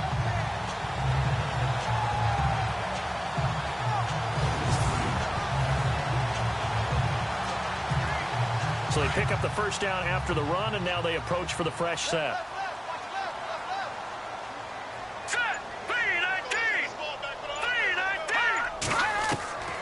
Working from the gun, Keenum. Looking right sideline, but it's incomplete. I know our vantage point might be a little bit better way up here, but that looked like an ill-advised throw to me. I didn't see anything open, and this play just didn't look right from the beginning. It did not. I thought he might get outside and just chuck it away. Dangerous pass, incomplete.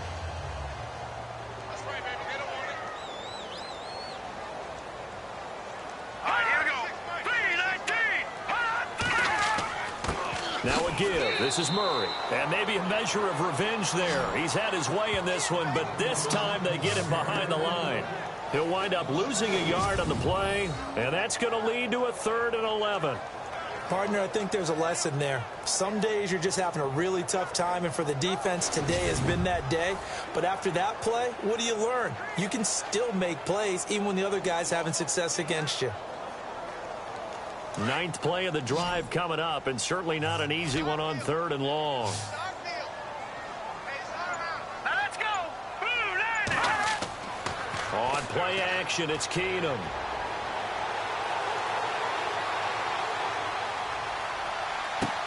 That's caught by Treadwell. And he gets this one all the way down inside the 20-yard line. They give him 27 yards on the 3rd down conversion.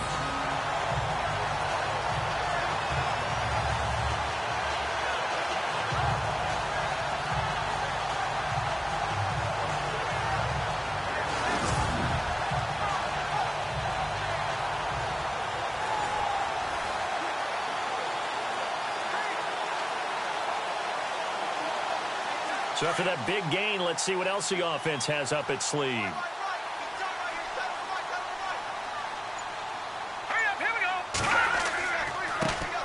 Now the Georgia Southern man. This is Jerick McKinnon. And they'll get him down right around the 16. Give him a couple on the carry there. 2nd and 8. Let's give a lot of credit to the offensive line. They've been able to move the ball really well on the ground the entire game. And while that wasn't a huge one, that's okay. They'll take them in short, steady bursts. Well, just play after play after play on this long drive for the offense. All right, here we go. They keep it on the ground, but this time it's Murray. And maybe a measure of revenge there. He's had his way in this one, but this time they get him behind the line. Calling a loss of 2 on the play. And that'll bring up a 3rd down. Oftentimes when a guy has a game like this, he's going to take his offensive line out to dinner afterwards. But after a play like that, he may tell them, instead of getting the steaks, guys, we might have to go for the hot dogs. And on 3rd down, a nickel formation here defensively. Here we go now. Green 39. Green 39. Now we've got movement up front. And I think this is going to be on Minnesota. False start, offense. They expect this from the visiting team when playing indoors, but not the home team. They're supposed to get all the advantages, right? The home crowd's supposed to help them. They forgot where they were, perhaps.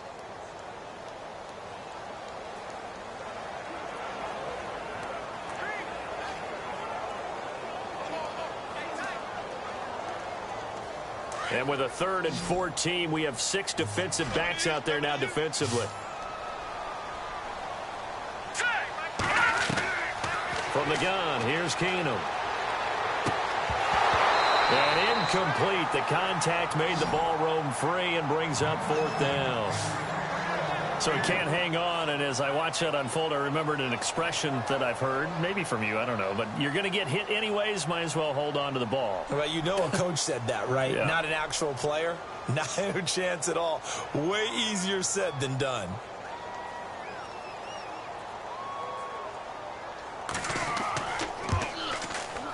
And Forbath will put this one through, and that will extend their lead even further. So 3 field goals for him here. This last one helps him stretch out the lead. And he's been solid as usual. And this is what you need to do. Make sure you get points out of every possession. And so far, they've done a nice job of that.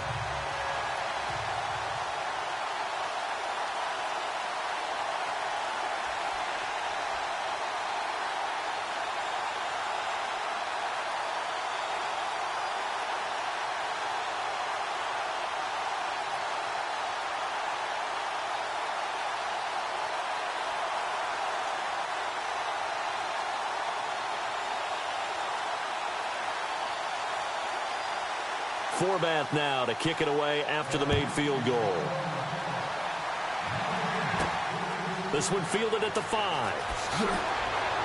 And he'll be brought down at the 23, make it the 24-yard line. Out come the Rams. They'll have it first here to begin the third quarter. They're down in this game. A chance for the offense, though, to put something on the board, get some momentum here in half 2. Try and get things kick-started for them. And you know at the half, they discussed how they were going to get that done. This is where scripting comes into play a lot of the time. How many plays do you script coming out of the second? Most of the time in the first half, you're scripting 12 to 16. I think in the second half, you're really scripting more like 8 to 10. Kind of a starter or an opener, whatever terminology they use. Just something to get you off to a quick start.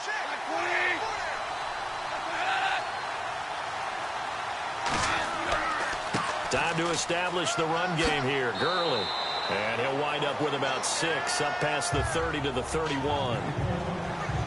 Let's talk a little football 101 here, because one of the keys to advancing the ball downfield, success on first down. Huge difference, as we know, between 2nd and 4 and 2nd and 8 and 9.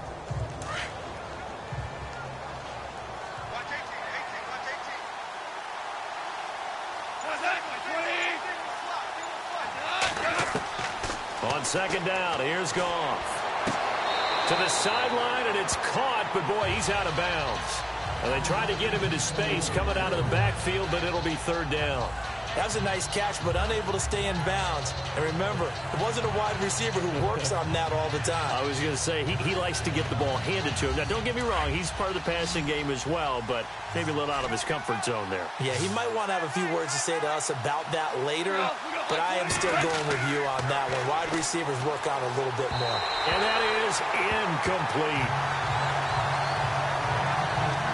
We're into the second half now. This is an offense that continues to struggle to sustain a drive. Looks like they're just totally out of sync, whether they're running the ball, passing the ball like we saw there. I don't know. The rhythm seems off. Here's Johnny Hacker now, as he'll punt it away for the 4th time today.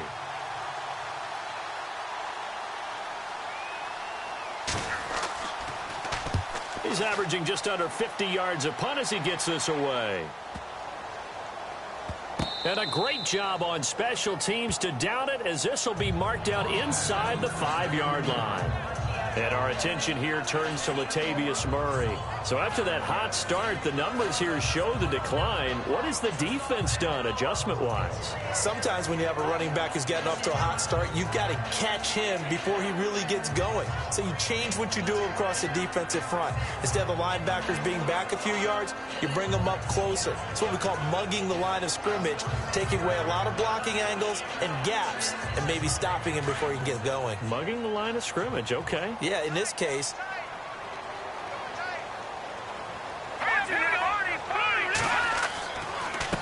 Murray. And he's going to take this up past the 10 to about the 11. It's a 6-yard pickup, and it gets him to 2nd and 4. Third quarter, and you've got the lead. You're not ready to go into that 4-minute offense to close the game out, but a running game can really benefit your team right now. Looks like the defense in press coverage here.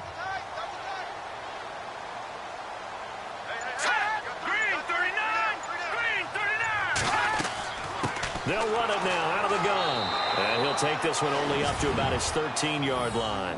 A 3-yard pickup on 2nd and 4. Now they'll need to convert here on 3rd and a little more than a yard. That's some good tackling there to keep him short of that yellow line. Yeah, and defensively, all I'm thinking is that on that play, get me to 3rd down. Get me into a position where I can make one more play and get my defense off the field. So 3rd down, just 1 yard to go.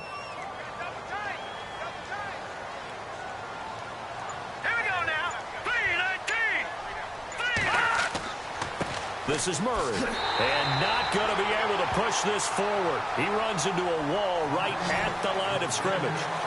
No gain there on the play, and that's going to leave him with a 4th down. So where'd all that running room that he had in the first half go? Because it looks like it's drying up a little bit here. Someone made some adjustments, it appears, at least on this drive.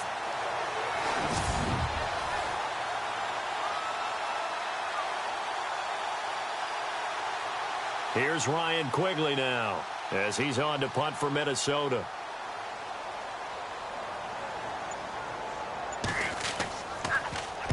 Averaging over 50 yards a punt so far as this one's away. Cooper fast with a feet. A big kick that time, 52 yards. And the Rams will go on offense here with a 1st and 10. And now out on the field, here comes Los Angeles. These guys had to punt their last possession, and that's become too familiar of a refrain. Too many of these drives just wound up going nowhere. But you know how in baseball, when the pitcher gets a base hit and he's on base, they bring his jacket out to him to keep him warm? A lot of times the punter goes to the sideline, puts on sweatpants or a wrap over his leg to keep it warm. He might need a massage from the trainer right now from all the work he's getting.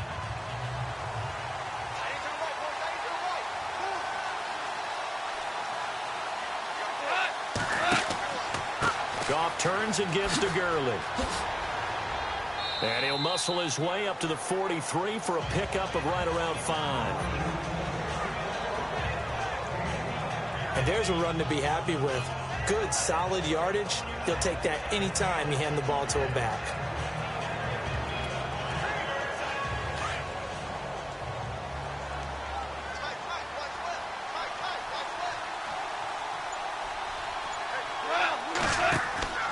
They'll stick to the ground game with Gurley. And he'll only get a yard, maybe 2, up to the 46. This is what happens sometimes when you abandon the running game. It's hard to get back to it because once guys get out of that mentality of firing out and hitting people, hard to get them started again occasionally. The Rams on 3rd down. It's been a problem. Just 1 for 7 thus far. Here it's 3rd and 3. On 3rd and short, they'll try option left. And he'll lose yardage on the play back at the 45-yard line. A loss of a yard, and it brings up 4th. I don't think there's any doubt that if it's me, I'd be really cautious about continuing to call this play because you got to know, defenders, if they get a free shot at the QB, they want to take it, and they want to take it big. And they got it there on the option play for a loss. Here's Johnny Hecker now. He's been one of their few bright spots so far.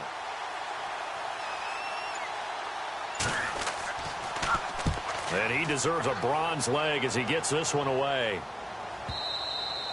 And that is much too long. That's into the end zone for a touchback. And now out comes Minnesota. This is sort of what you would call a put-away drive, isn't it? I mean, they score here, especially a touchdown. It's almost out of reach. It certainly feels that way, and I think that they're going to call their plays accordingly because what you really want to do, even though you know the scoreboard is still up there and the game's going to go on, in fact, you can take the spirit away from another team. That their drive and will to come back and win can be taken with another score right here. It's still 3rd quarter, but you just get that feel. Yeah, they're teetering right there on the brink, aren't they? All right, here we go. Green 39. Green 39. Now a play fake here on 1st down. And he'll toss this one incomplete. Seeing no options, he throws it away. Well, with that incompletion, I want to ask about the game that you worked this last week in Minnesota and Washington. And Minnesota's Teddy Bridgewater didn't play, but active again on the sideline, was very, very emotional, wasn't it? He certainly was, and I can't even begin to imagine what the road was like. Coming back, the rehab, the lonely days, the pain, all of that because at one point he was told he may never play in the NFL again. Yet there he was, dressed out, ready to play. Says he draws his inspiration from his mother, who beat breast cancer, and figured if she could do it, he could as well. Neat story. He was sidelined for 442 days. Nice to see him back in uniform. Well, that's a good start to this drive on the defensive side of the ball. Force the incompletion on 1st down. Then you're able to shut down the running play on 2nd. Yeah, I wouldn't be surprised now. A little bit of pressure going at the quarterback in an expected passing situation. Throwing is Keenum on 3rd down. Over the middle, complete. It's Morgan. And he's going to have the 1st down, yardage to the 35. A nice pickup there of 11 yards, and it'll move the sticks. As far as tight ends go, this guy's not a speed burner. He's much more of an inline blocking type of a tight end. But how about this last play? Made a nice catch and picked up the 1st down. That's what impresses me about him. When he's called upon, usually gets it done.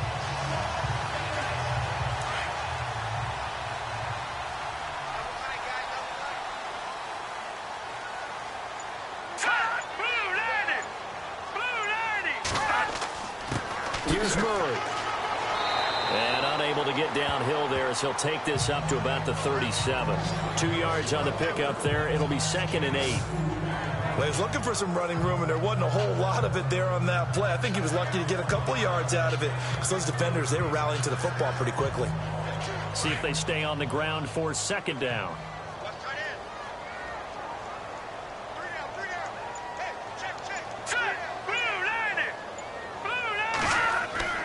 Keenum going to throw. To the sideline, and it's caught, but boy, he's out of bounds. And they tried to get him into space coming out of the backfield, but it'll be 3rd down. Well, there's times when you see these catches that are made, and we just know the guys playing it are really wishing for college rules. Only need that one foot down instead of 2. It's awfully difficult on the sideline, isn't it? Here we go. Off the play fake, Keenum. He's going to sling this deep downfield. And incomplete. He can't hang on. Would have been a nice catch. Instead, it brings up a 4th down. I remember a coach telling me a long time ago the difference between playing corner and safety in the NFL.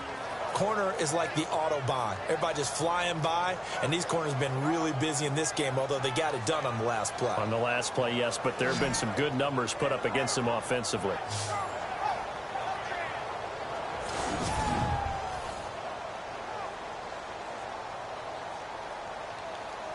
Here's Ryan Quigley now. He's been terrific so far.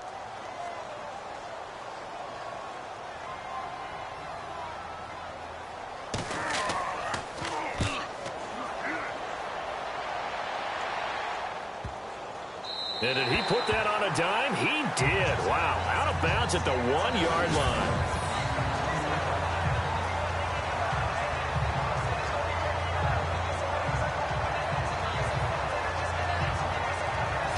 Now the Rams offense, they work their way back on the field. And they're coming off a 3-and-out, my friend. I think they've got to look at that play sheet and go to a spot that they haven't gone before. Time to shake things up a little bit to try and get this offense moving. Okay, so how do you do that? How do you shake things up? You look at what you've called before, realize it hasn't worked so well. Go to something else. And maybe try and find one of those special plays from one of your better players, and maybe try and hit something big and get things going in the excitement area.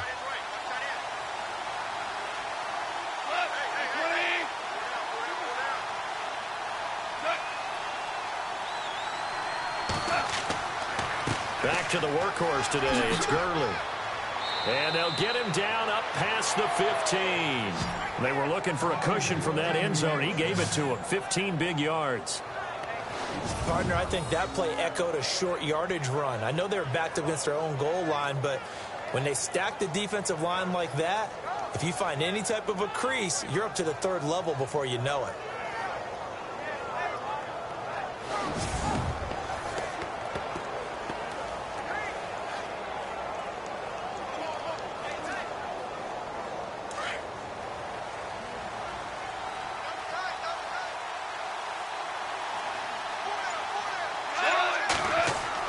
They go play action here on 1st down. Airing it out deep for Woods. And he fires one that's intercepted. Picked off by Harrison Smith. And the return this time will go out to the 42-yard line. I'll tell you, Brandon, it seems like this guy's been all over the field so far. That's his 2nd interception of the game. And so much of playing defense in the NFL, especially when it comes to defending the pass, is all about positioning and technique. And this is fantastic work on both fronts there.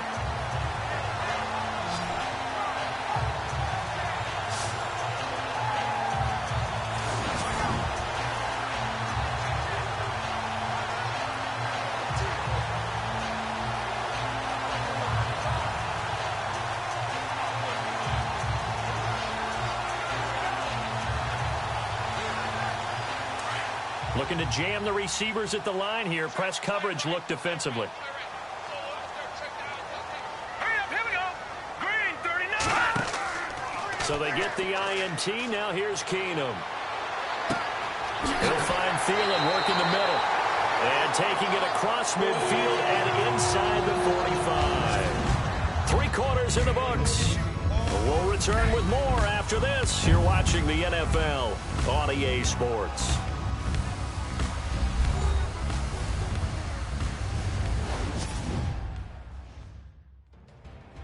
Back now at beautiful new U.S. Bank Stadium.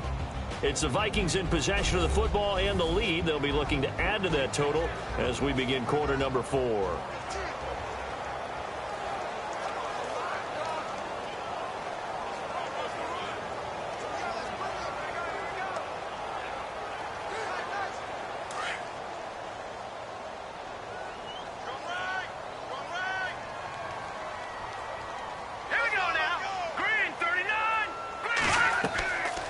They'll run it now out of the gun. And he takes it down to the 40 with a pickup of 4. Now, I'm guessing you'd say this is kind of the key here. Grind out some yardage, work on that clock, see if you can continue to tick it down. Definitely. You want to bleed things out at this point, right? Continue to possess the football, gain some yardage, and put the onus on the defense. Do they have to use timeouts? What are they going to do to stop you? You're taking charge. They run with Murray. They'll wind up getting 4 down to the 36. And in this situation with the lead, fourth quarter, they're liking keeping the ball on the ground, I'm sure. That's just smart football, but you know the defense has to know it as well. They've got to stop them here. So now we're going to see that loading the box in a big way. 6, 7, 8, 9, whatever it's going to take, puts a little bit more pressure on your big offensive line. They'll run here. It's Murray. Murray fighting, lost the football. And now the Rams have got it, going the other way. And his guys are going to get the football at the 37-yard line. Partner, that one looked like it was over. I mean, they had control, had the football, and the defense had to make a play in order to keep them in the game. That's exactly what they did. And now that door ajar, 2-score game, so hold on here, not done in the fourth. Here's the Los Angeles offense as they get set to take possession. And following the interception, just any interception, are you a little bit more cautious when you start that next drive, or no, you just throw that out the window? I think you are. I don't think that there's any way you can run back out there and go, totally didn't affect me. Let's just go ahead and be loose with the football again. You're going to take care of it, but you have to be careful about being too cautious because now you can't run any offense at all. Still want to attack. We'll see how they attack them here.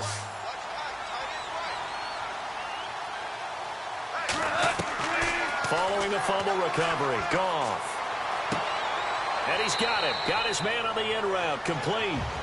And he'll get up near the 45. They'll spot it at the 44. 7 yards, the pickup on the pitch and catch. At this stage, this drive's got to be touchdown or bust because you need 2 of them. And if I'm the offensive play caller, I'm not just looking at my dagger plays downfield. I'm looking at some of my specials, something that can fool them and give you a big play now. With a sense of urgency. No doubt.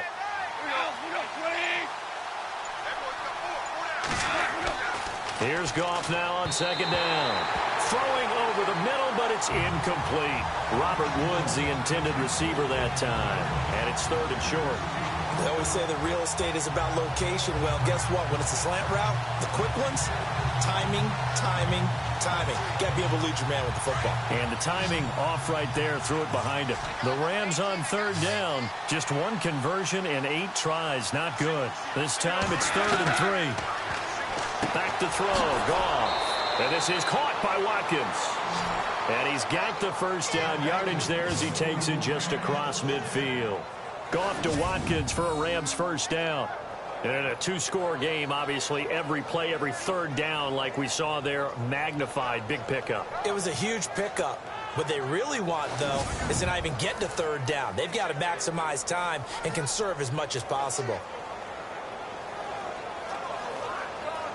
So here we go, 1st and 10 now.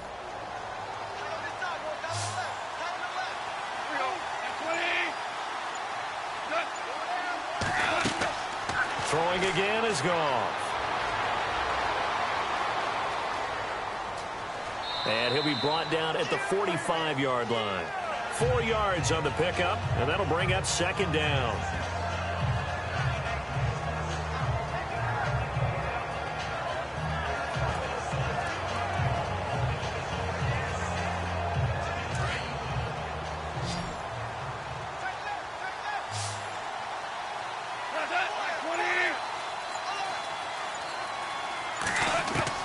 To throw on second down is Goff.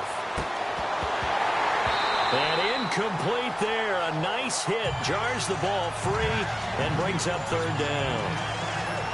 It's a lot of contact going on there, and in the end, unable to keep two hands on the football and bring it into his body. Everything looked pretty good until the finish.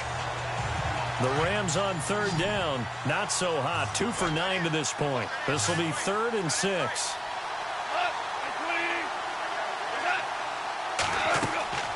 Goff now looking to throw. And they'll set up the screen to Gurley. And Gurley fumbled it. Gurley fumbles the football. It's loose. And this belongs to the Vikings.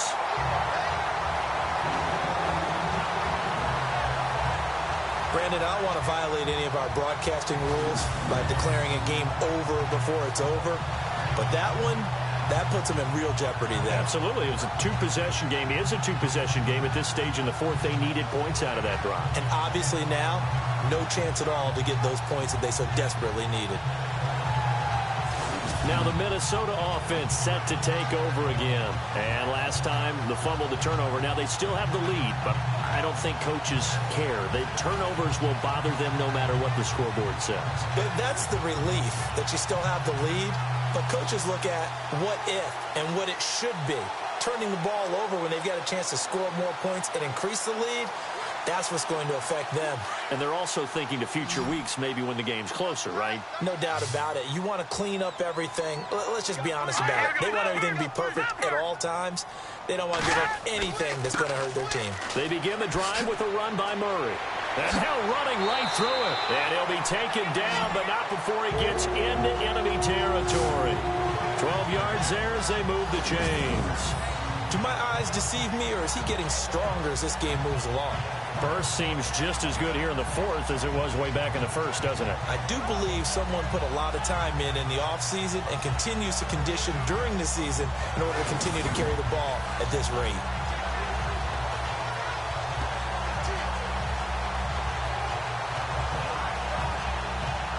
So it'll be first down here after the run.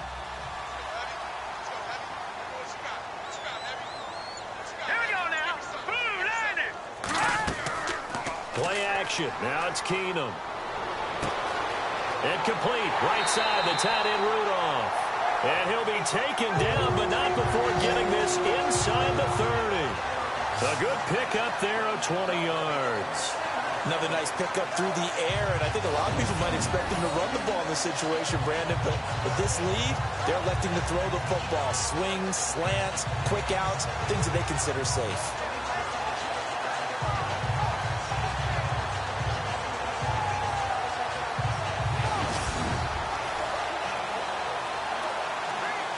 And now a first down following that long gain.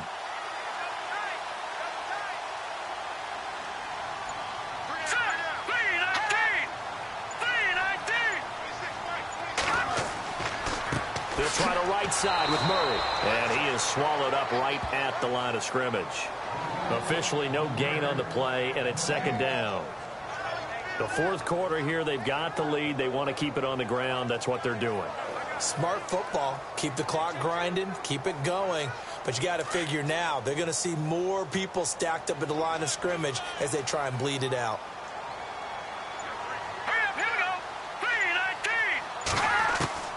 On second down, here's Keenum. He's got the connection over the middle to Diggs. And inside the 20 before he's brought down. They pick up 12 on the play there, and they move the chains. He's played a great game. It continues right there, even with this lead, confident to throw the pass and have the reception made. There's no doubt who the leader of their team is there? There's no doubt who they want to ride all the way to the finish. The strategy would tell you, run the football, run the clock down. Instead, they're letting him throw it because they feel that confident in what he's getting done.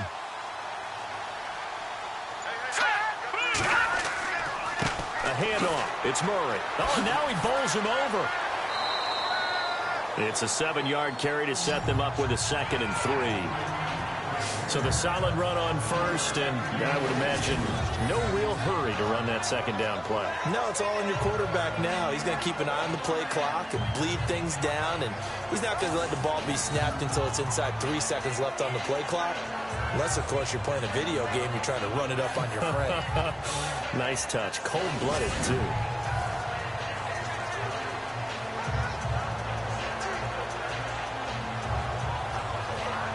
Second down following the run.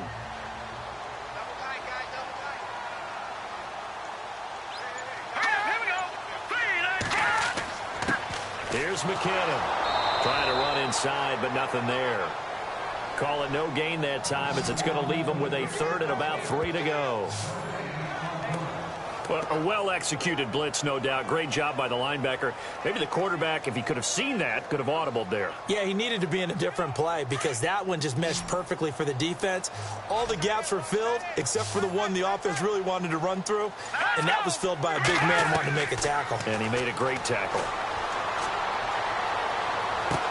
And that'll be caught by Diggs for a Minnesota touchdown.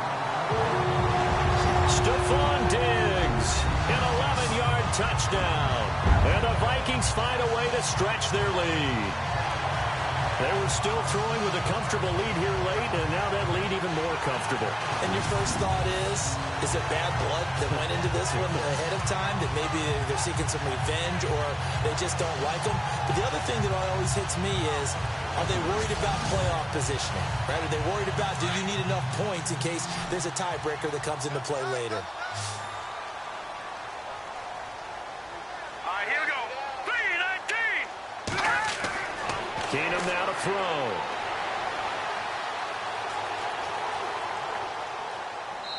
And his throw here's incomplete. Protection was great. He had time to set up a campsite. But in the secondary, though, they were ready. And I think that in most places on the field, if you have that much time to throw the ball, someone's going to shake free and you'll find an open receiver. But condensed near the goal line on a two-point conversion, all that extra, there's not any extra field. So it kind of closes in on them, and that allows you to cover a little bit better.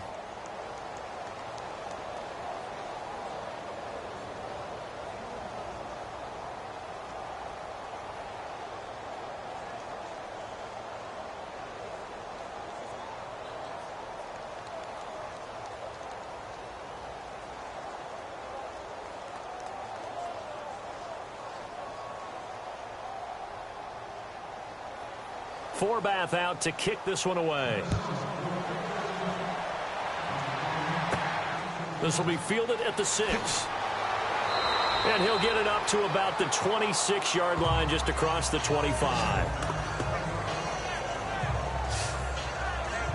The Rams offense now, they get set and head back onto the field. And last time the turnover on the fumble, and they were in enemy territory, so that had to be very frustrating. Down on the scoreboard here, can't do it again. You nailed every part of what was frustrating. Down on the scoreboard, had a drive going, had pushed it past the 50-yard line so they felt like they were in striking distance, and to come away with nothing, not a good feeling at all, to put it mildly. Now they can't afford to do that again. Yeah, now can they get that bad taste out of their mouth here?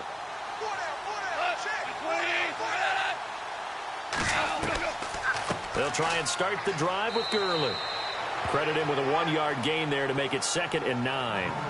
Defenses always talk about earning the right to rush the passer on 3rd down. And you know what offenses want? Win 1st down so they can set things up for themselves better. And that wasn't helpful there. Not a big impact on 1st down.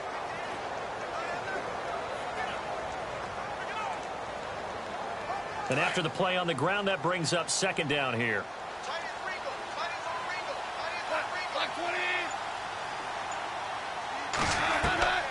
From the gun, here's Goff. This is complete to Watkins on the slant. The reception good for 7. It's 3rd down. You got the big lead defensively. Willing to give them that underneath stuff, right? And this is why you work on your tackling. Tackle them after the catch, inbounds, keep the clock running. Just go ahead and bleed the game out that way. The Rams on 3rd down. Just a 20% success rate at 2 of 10. They need just a yard here. It's 3rd and 1. Out of the gun. Gone. And this is going to be incomplete. Another wayward pass. You know, things started out poorly in this game, and to be frank, they just really haven't gotten much better. And all that does is embolden a secondary. They feel good about what's going on, and they just play better and better. Their already slim hopes are going to ride on this one. They'll go on 4th down. They're running with Gurley. And they are going to stop him on 4th and 1 as they'll wind up going backwards. Sean McVay's gamble does not pay off. And the Vikings, they have the football now in excellent field position. Well, at this stage of the game in the second half, down 3 scores, I guess they felt like they needed to push. And let's face it, with this deficit, if they give up another score here after they didn't get it, does it really matter? Right. It really doesn't. They had to go and try and make something happen if they had any chance of winning this game. Now the Vikings offense works their way back onto the field.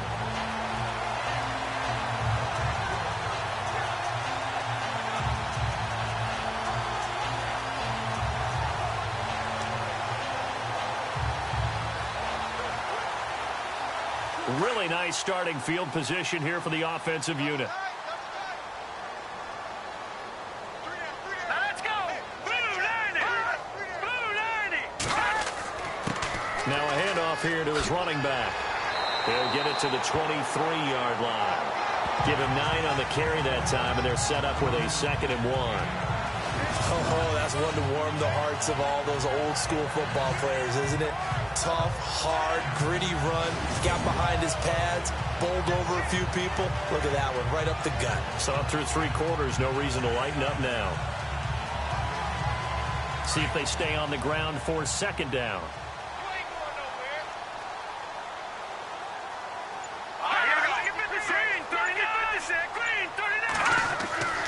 Here's Keenum. Quick hitter here, it's complete. And he'll take it down here just shy of the 15 at the 16-yard line. Calling a gain is 7, and it gets him a new set of downs. Hey, we talked about Adam Thielen a little bit last year, didn't we? Possession receiver, makes some tough catches, gets it done, and he's a homeboy. We're up very close to the Twin Cities. And show him those possession receiver skills right there to pick up the first. So they're operating in the red zone.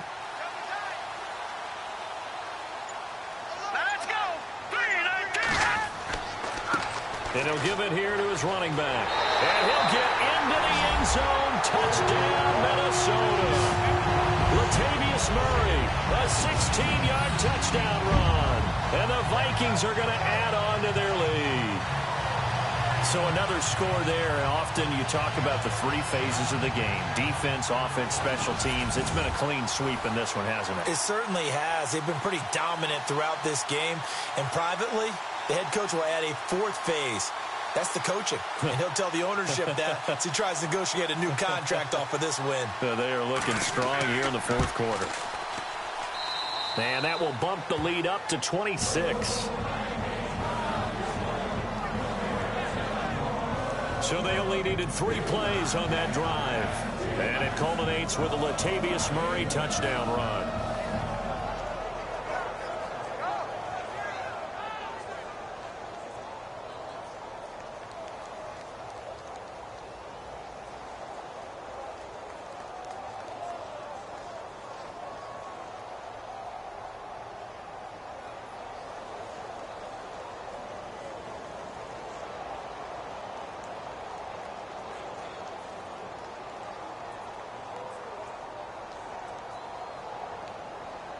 Forbath out to kick this one away.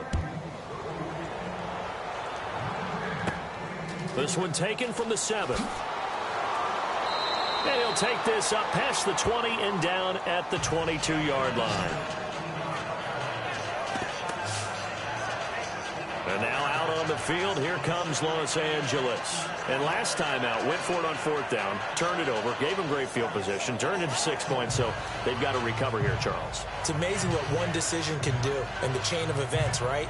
The decision to go for it on 4th down. Caused all of that. It caused every bit of it, but it showed confidence. Hey, I've got confidence in you guys. Go pick it up for them. Didn't happen. also showed confidence in the defense. They didn't pick up their end of the bargain, so now they've got to come back out and start over and rebuild that confidence. On 1st and 10, Goff. He couldn't quite hold it. Got hit. Ball pops out, incomplete. That would have been a great catch, but it's real difficult to hold on to it because it was contested all the way. Would have been a great play if he'd been able to haul that one in.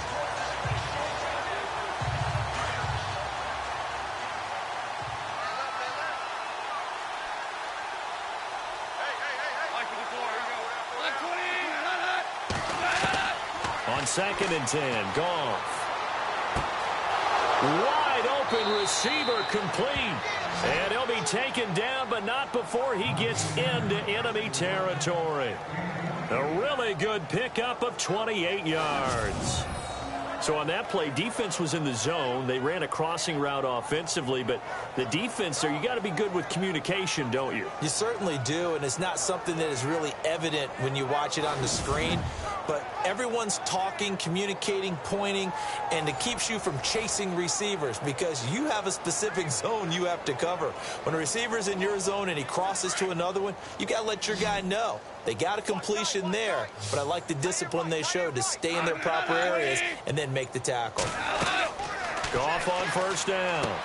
He'll try and set up the screen. It's complete. And he'll get it down here to the 43. A nice little screen. They get 6 on 1st down. For a second there, I thought that might break big. Screen pass. Looked like it was coming together. Looked like there was an opening. Still, ended up with a solid game. So the offense readies for a 2nd and 4.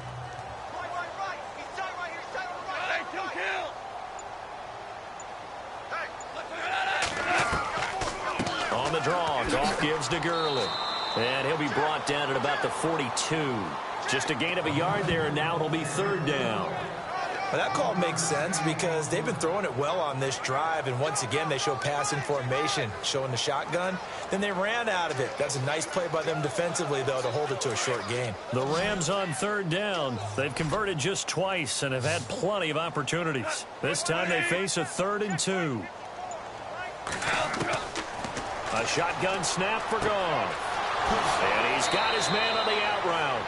And he gets it to the 32. Good enough for a 1st down. Goff finding fellow 2nd-year man Higbee for a Rams 1st down. Offense for them has been at a premium. You wonder where plays like that have been all game long. They're thinking the exact same thing themselves, but they're also looking forward now because now these plays are really for next week, trying to get some momentum going.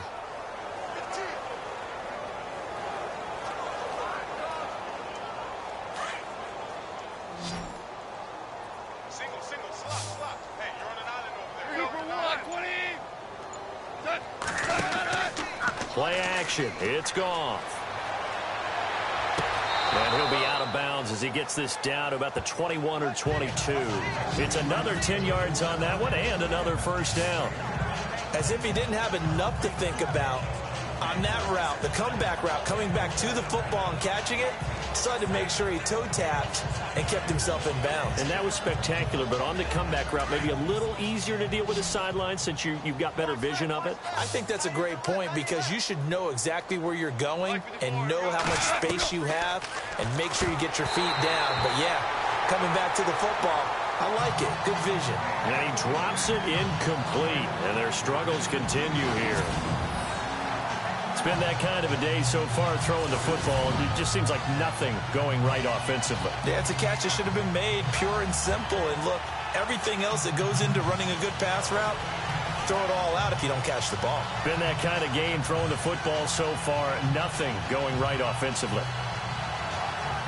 Play number 7 coming on this drive. It's 3rd and inches.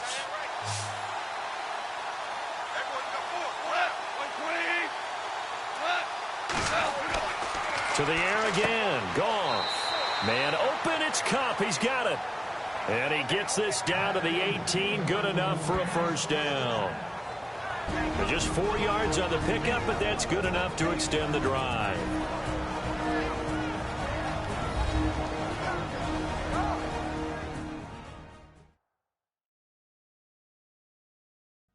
So it's Rams football here as we get you reset. And let's see what they've come up with offensively after having time to talk it over.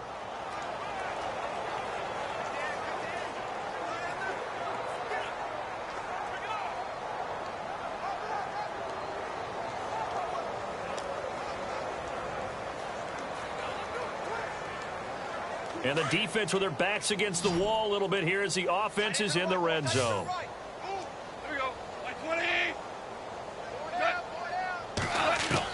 From the red zone now, Goff. He'll throw underneath for Gurley.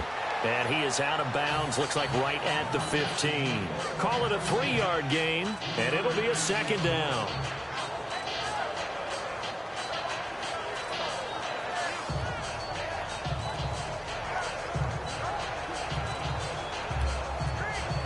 Now this will be the 9th play on this drive.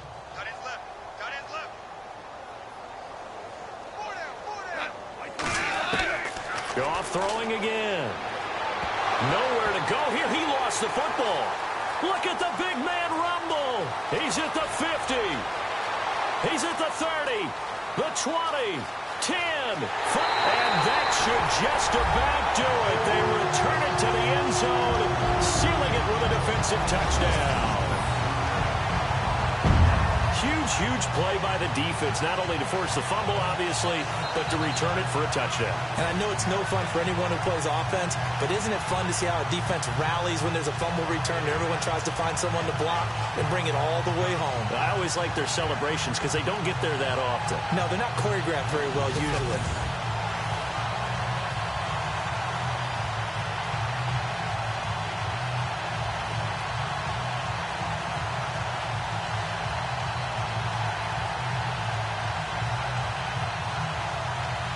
Still an important piece of business to take care of, the extra point. Now this one was over a while ago as they just add on to their big lead. The scoop and score, always an exciting play in football, and we witnessed it there, grabbing it off the ground and then rumbling it into the end zone for 6.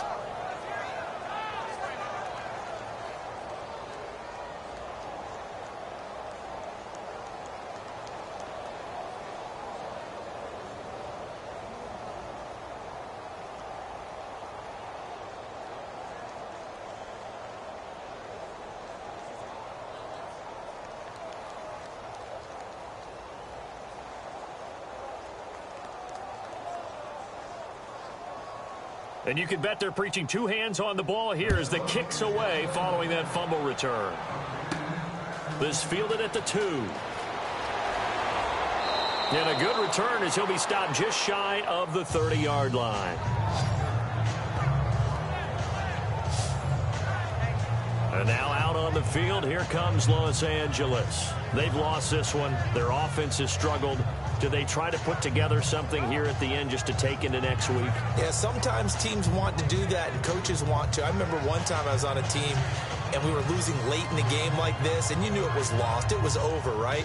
And the coach called a running play and pretty much said to everyone, I want to see something executed well before we get out of here. And that was the message to the team. Just something to build on. Just something to build on, get it done, and maybe we can look at that and say, we'll get better as we go forward. Now whistles and a flag down. I think one of the Rams linemen might have moved. Offense. So that'll back him up 5. Still first down.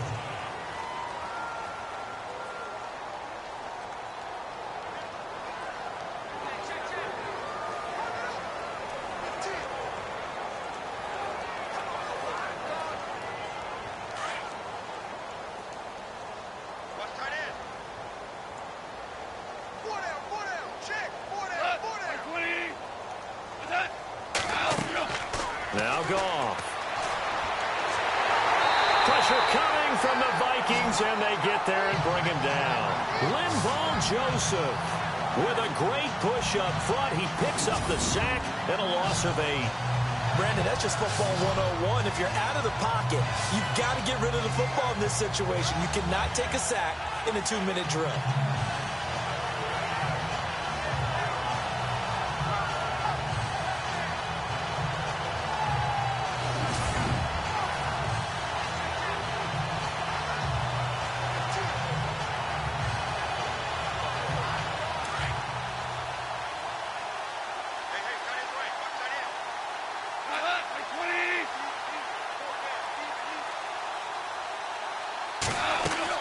On second down, here's Goff. Well, the pressure gets to him again. Linval Joseph in there to pick up his second sack now of the afternoon. So, Brandon, we sat in with a lot of coaches, and when they talk about things they want to accomplish offensively, I'm not sure that sack and sack are on their play sheet.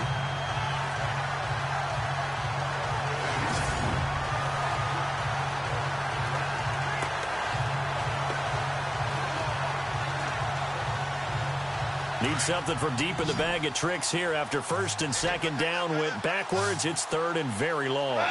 And looked like some movement there. Let's get the call. False start, offense. Not a great start to this drive. You had the sack, now the false start. I mean, it doesn't take much to either read lips or just imagine what the head coach is saying right now. Get your head in the game, guys. Let's go.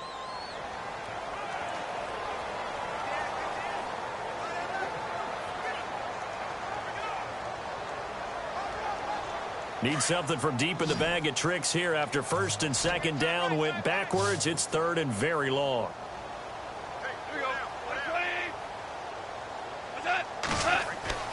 From his goal line here, Goff. And he's going to score. It's a Viking touchdown. Defensively, they've had their way in this one. That pick six makes that scoreboard even more lopsided. I remember talking with a guy in the league, and I said, what do you do when the game's like this? You know, it's pretty much over. You ready to go to the bench and hang out? He said, oh, heck no. I want to stay on the field. I might get some stats. I might get a pick or two. You like being out there at the end of these wide margins. When they have to throw it, that gives you more opportunities to go get it.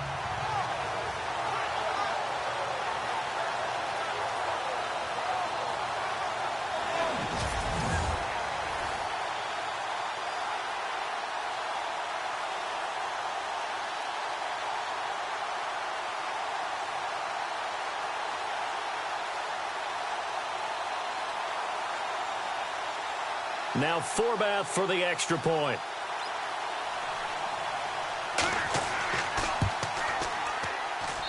And he's been a busy man, 5 for 5 now as he knocks another one through to extend the lead.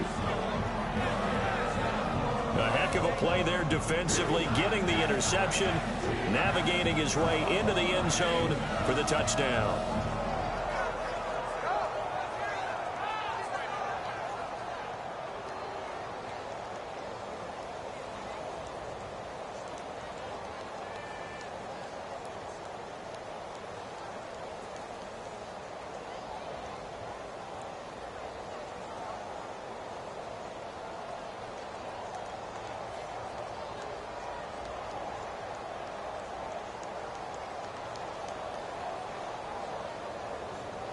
So they throw the pick six. They'll get another shot at it now as this one's in the air. This is taken at the 3. They'll bring it back to just about the 25. Call it the 24-yard line.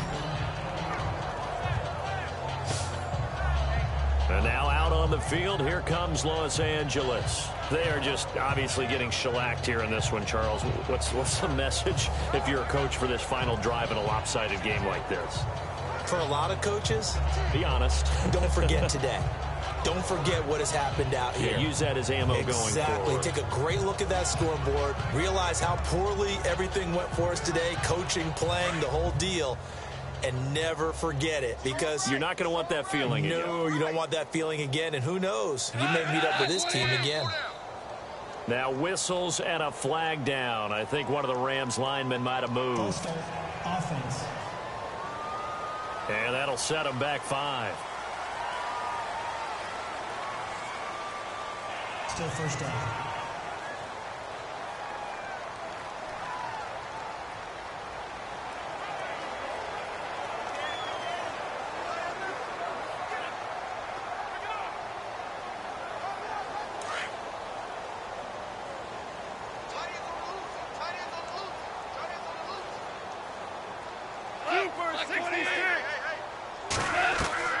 Now Goff.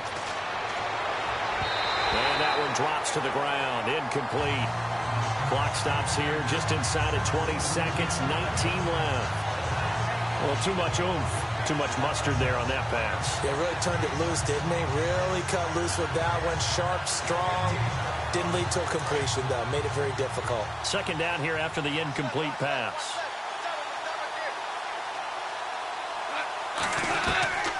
Goff now looks to throw. The Vikings after it, and they get there for the sack. Everson Griffin in there to get him for a loss of 5.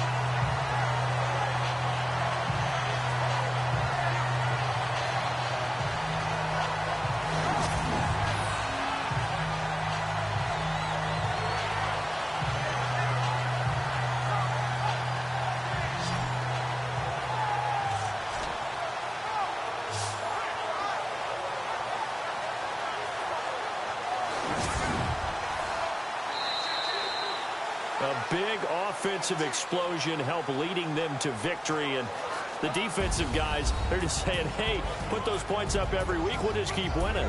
They will gratefully accept them, won't they? It makes their job that much easier when they're scoring that many points. Allows them to play with a totally different style and a different flow.